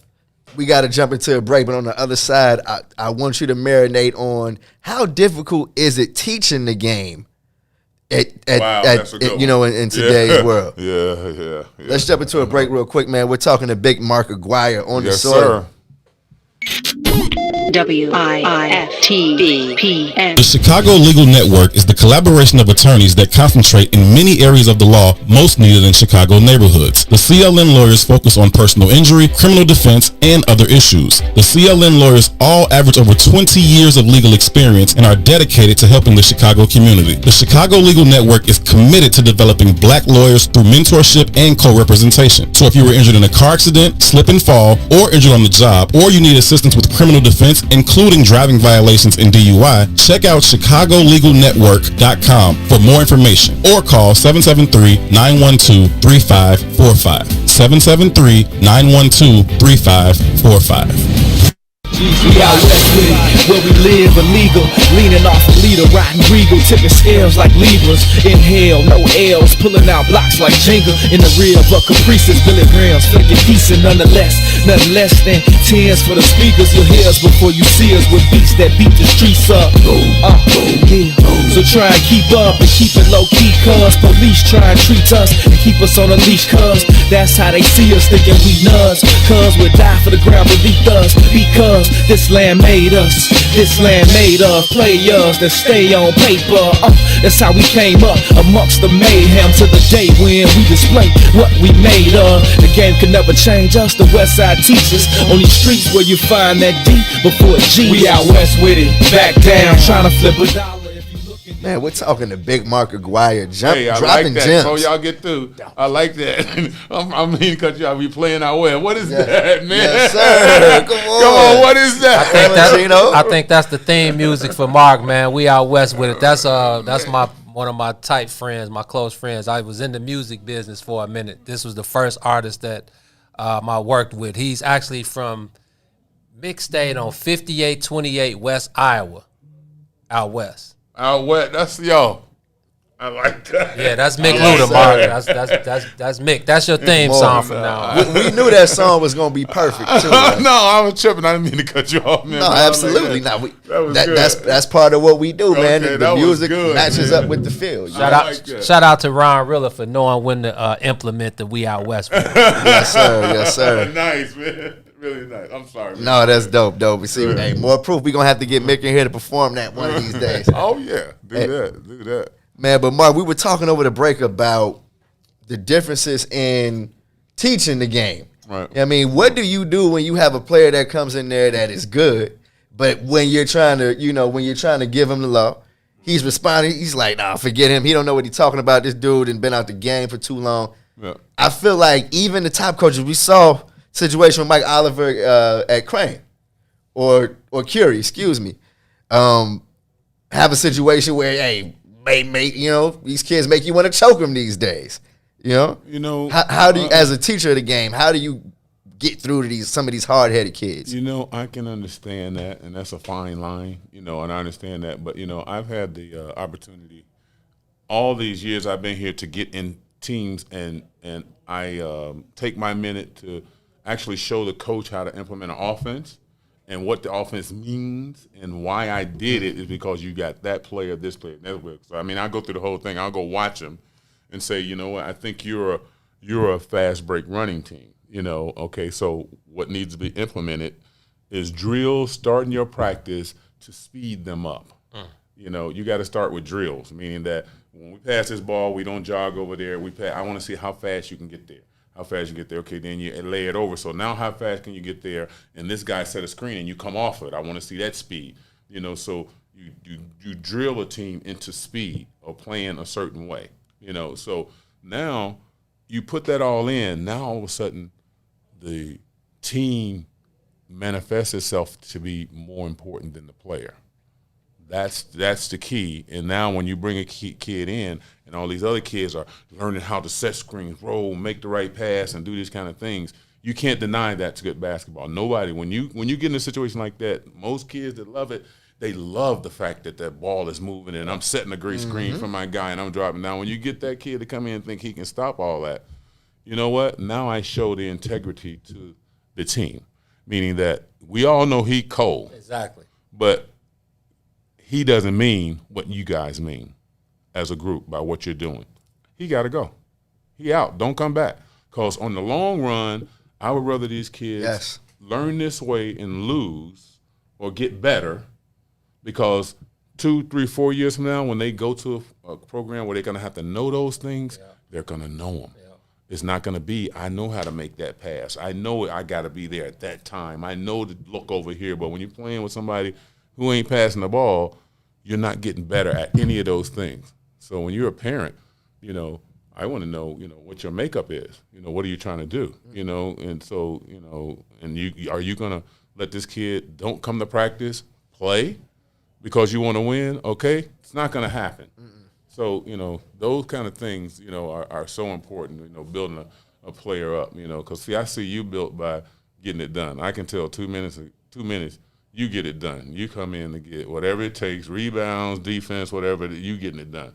So that's somebody taught him that. Yes, sir. He saw that somewhere, or somebody did that to him. He didn't just get that. Somebody taught you that. And it's crazy. I'm sorry. I'm go cut ahead, y'all Ron. off for them on the other side listening. But I go like once a week, and we go play pickup games at the gym, and you could definitely tell the difference in discipline of the guys that's there who play for real or who play for a team or something or been taught versus the guys who are just there for the scrimmages. They play different. They walk in, the demeanor, everything is different. They warm up different. They do everything different. Yeah, you're right. And they always come with, those people always come with a team. Yeah, they don't want to play with They don't want to play with no bums. They've been playing with for years, yeah, because they running plays, they calling screens, and when we be lost, I'm like, that's because they're playing together, y'all.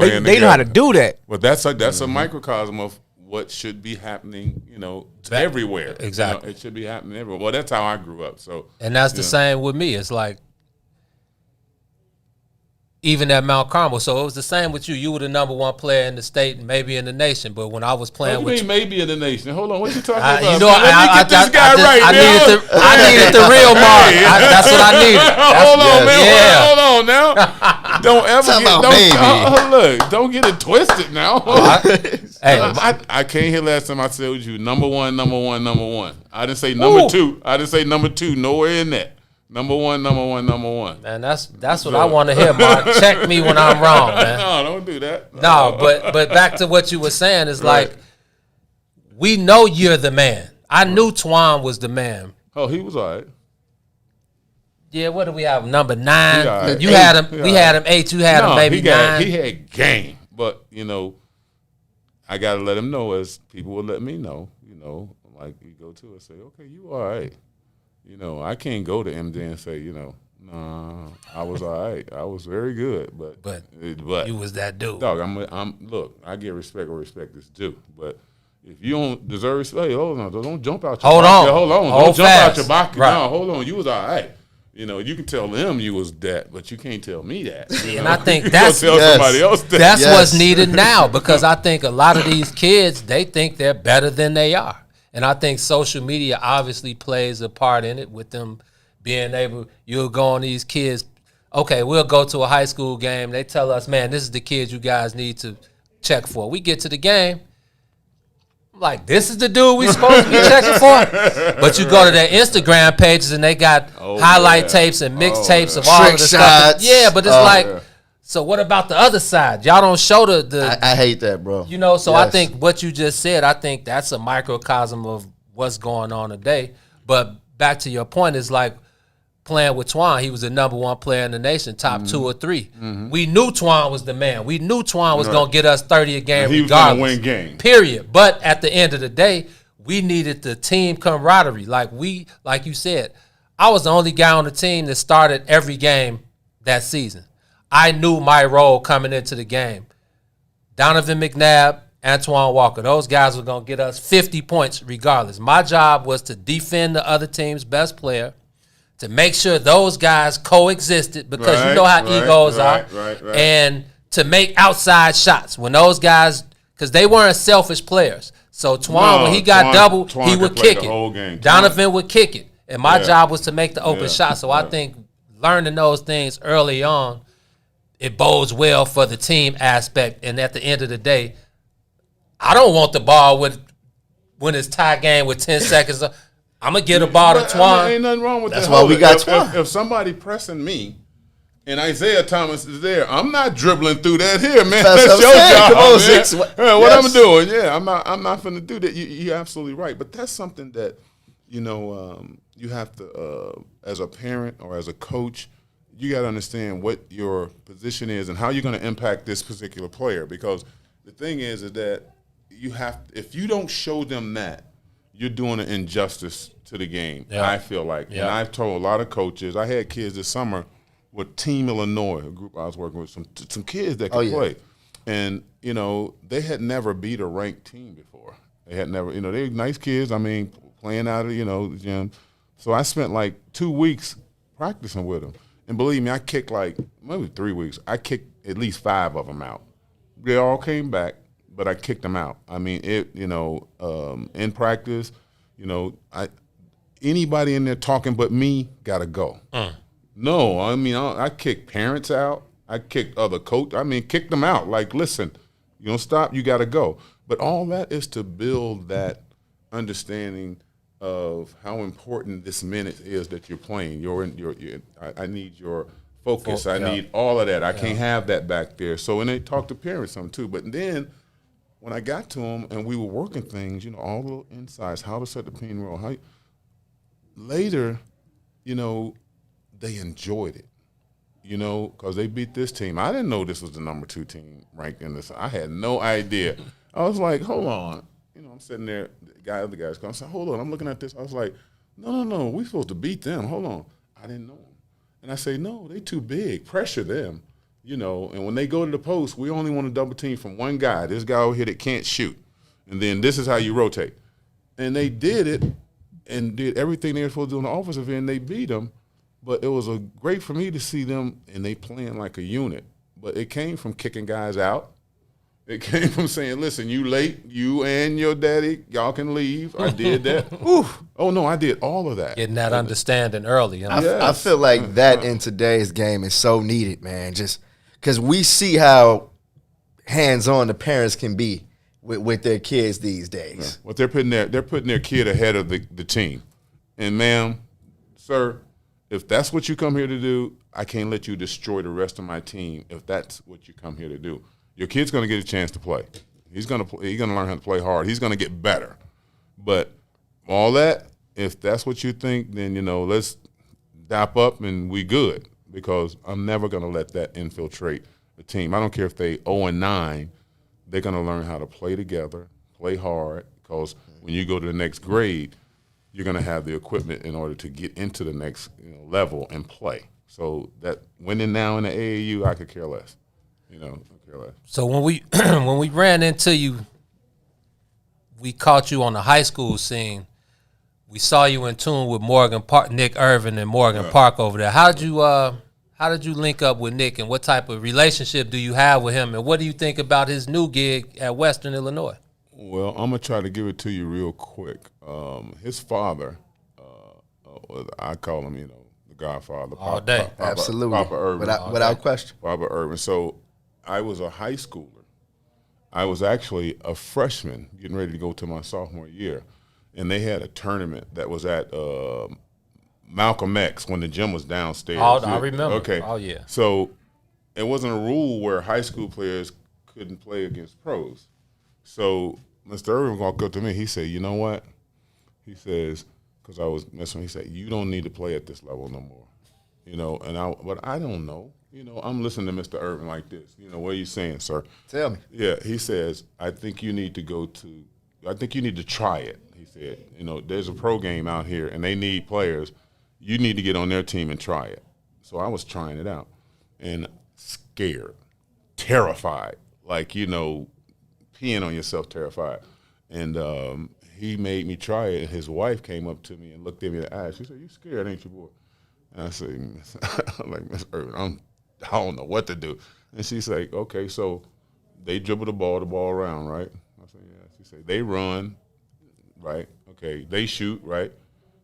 You big as some of them, right? He's like, so what you terrified of? Are you going to be like that? And from then on. That first game I had out, a guy tried to punk me, and I went into West Side mode. I ended up with 40 Yeah, I'm telling you, everybody on the West Side can tell you about it. It's no secret. Do you remember? They woke the bear up. Do you remember who it was that tried to punk? No, he was like trying to get in the pros or something. Okay. And you were going into your soft. I was getting ready to go into my sophomore. Hey, did he know how young you were? Didn't nobody know me. Nobody know nothing about me. Oh, this was. Oh, okay. No, I mean, I was a freshman at Austin, Austin, playing right. on their freshman team. Didn't nobody know who I was. Okay. I was just a little fat boy, on the court. Wow, man. Yeah, he came at me, man, and I was like, 40 ball. Yeah, 40 ball. Yeah, gave him a 40 ball. Like it got ugly, but I had my playground in me. You know what I'm saying? Even though I was out there with the pros, I still had my playground in me. Like you ain't finna punk me like that. Right. I can't let that happen. Ooh. So yeah, well that's stuff that happened, man. That's how the Irvins, and then that's how I got to Nick. Okay. To get to Nick, and I try to tell him, things that I knew in the pros that would help him, and then would help his players, and teach his players how to work out. Like all the way back to Billy Garrett and before them. Oh yeah. That's when I saw Charlie Moore. I fell in love with Charlie. I love Lil Charlie. Yeah, Charlie was one of the guys that we loved instantly. I think Lil Charlie is the front runner for Big East Player of the Year this year. Well, see, I thought we should have got him. I told it to. I think Parnell was coaching at DePaul then, and they asked me to go see Billy Garrett, and I went and saw Billy Garrett, and just by my basketball eye, it turned to Charlie. Like I was like, I see Billy, I got who is this? And I'm like, who is this little boy here? And he was a freshman and had no fear, none, and knew what he was doing. So I actually asked DePaul I asked him to offer him. Wow. Yeah, I mean, it's everybody know it. It's not a secret. I told Nick, I say I'm going to ask DePaul to offer him, and at that point, that crew didn't think he was ready. No, come on, man. Yeah, that crew that was back then. I mean, I'm giving you straight stuff. I'm not holding anything back. But how can Kansas and Missouri and I Cal? asked him his first year. That's what I'm saying. How can Cal think University of California, University of Kansas, Missouri? They came later. But that's what I'm saying. How can they see his potential, but DePaul can't? Well, I see, but he showed that potential once he got to be a junior. Okay. And then I was looking at him as a freshman. At Morgan Park? Huh? Or you were looking at him as a freshman at Morgan Park? Okay. Playing with Billy. Okay. So my eyes went to him,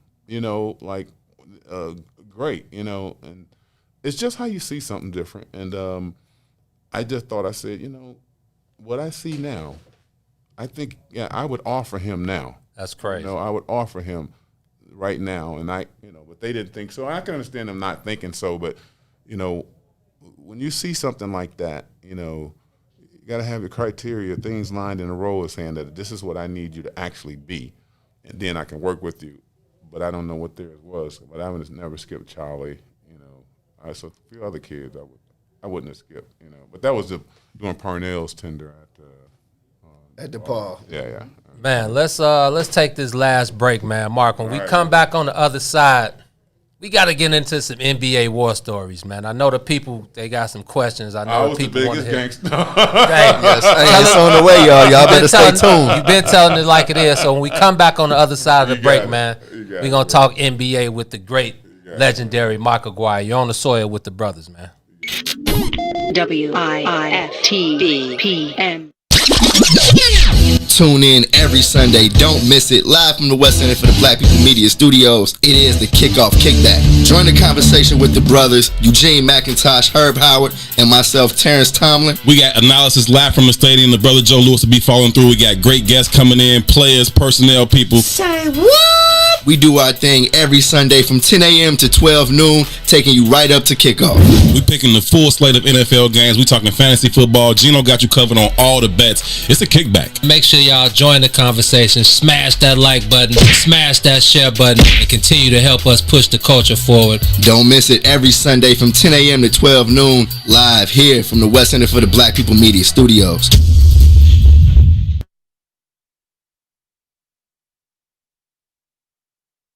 We out west with it, where we live illegal. Leaning off a leader, riding regal, tipping scales like Libras. Inhale, no L's, pulling out blocks like Jenga. In the rear of a Caprices, Billy Rims, flicking decent nonetheless. Nothing less than 10s for the speakers. You'll hear us before you see us with beats that beat the streets up. Yeah. So try and keep up and keep it low key, cuz police try and treat us and keep us on a leash, cuz that's how they see us, thinking we nuts. Cuz we'll die for the ground beneath us, because this land made us. This land made of players that stay on paper. That's how we came up amongst the mayhem to the day when we display what we made of. The game can never change us, the West Side teaches. On these streets where you find that D before G. We out west with it, back down, trying to flip a dollar. If you looking, then we got it, you just got up in a plot. We out west with it, riding clean, wetter than the sea. On the scene with a full tank, blowing AC. We out west. You're on the soil, kicking it with the bigs. We had the one and only Big Mark Aguirre over here. It's time for some war stories, man. Gino, I feel like you put it perfectly.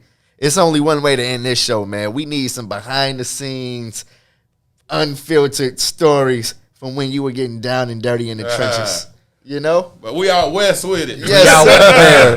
Yes, sir, Mark. Mark, I think that's become a what's in it for the black people media staple right there, man. We out west with it, man. I like that. Man. Yeah, hey, I gotta have that before I leave here, man. Hey. We out west with it. Email that to Mark so he can put the word out there, man. I got you. I like that. Yes. Man, hey, Mark, man, we talked last time we were together, man. We talked about, guys not wanting to see you on that end of the ball.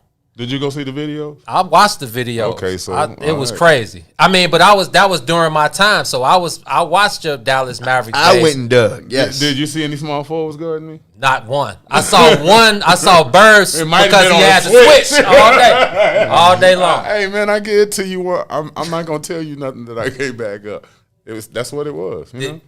So, okay, on the other end, was there anybody, what was your toughest, what matchup, because I know you from the land, you from the soil, you from out west, so I know you don't fear nobody, but what was the one matchup, who was the one matchup that, not that you necessarily didn't want to see, but that you knew that you was in for a long night, you was going to have to give it your all?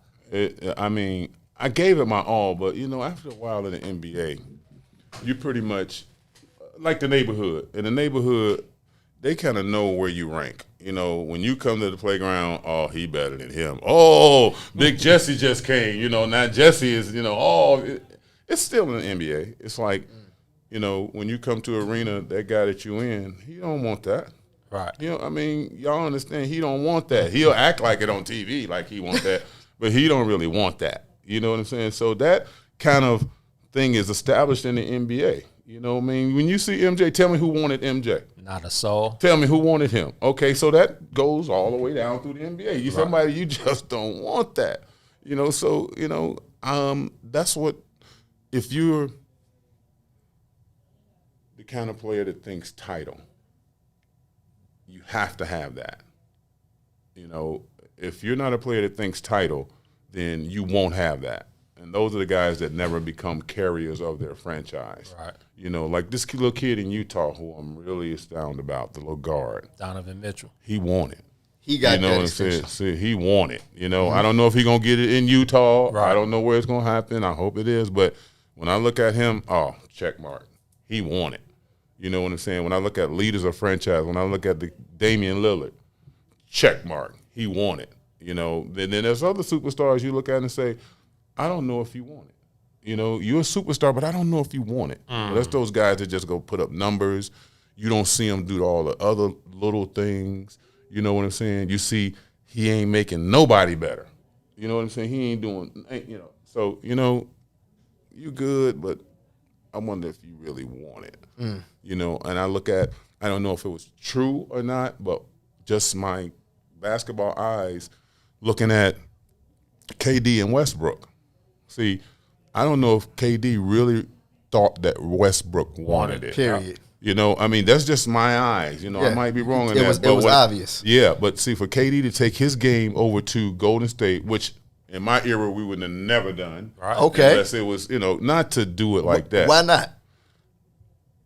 I want you. To beat them. I want to beat you. You want to beat them more than anything. Yeah, but especially after they just beat you. Exactly. Yeah. So, but then when he came and played with them, by the way he played, I saw that KD wants to win. Man, KD, he wants to win, man. I could see the way he played. I could see he wants to win. You know, and some people say they want to win, man, but you know, winning takes a real man. You know, it takes a man to win a title. You know, don't know soft people win titles.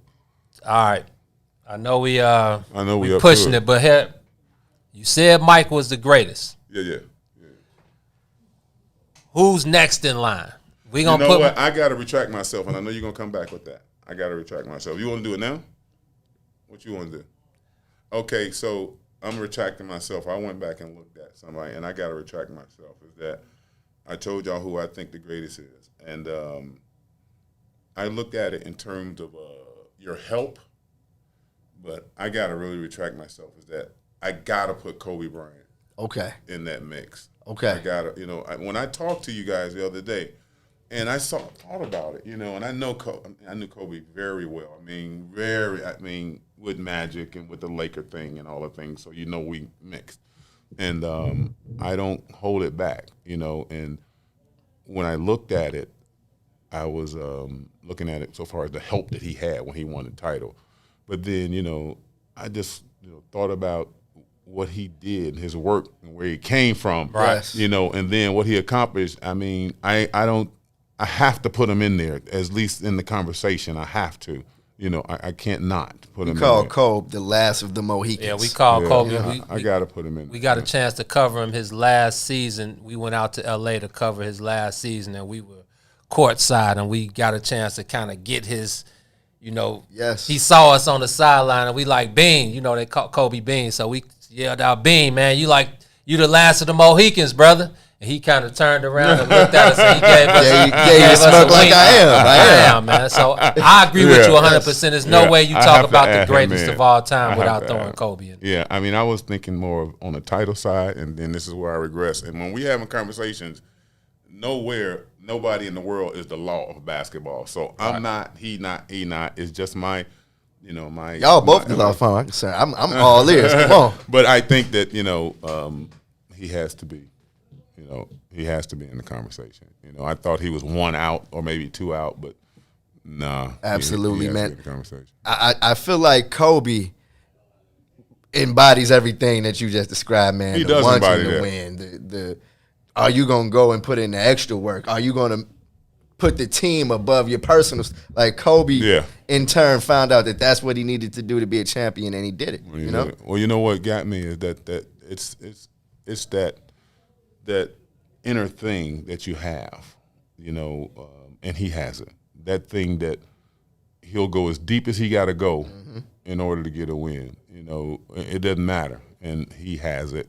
And with it, talent-wise, he was Jordan too. You know what I mean? He different way, but he was Jordan too. The way he did his thing.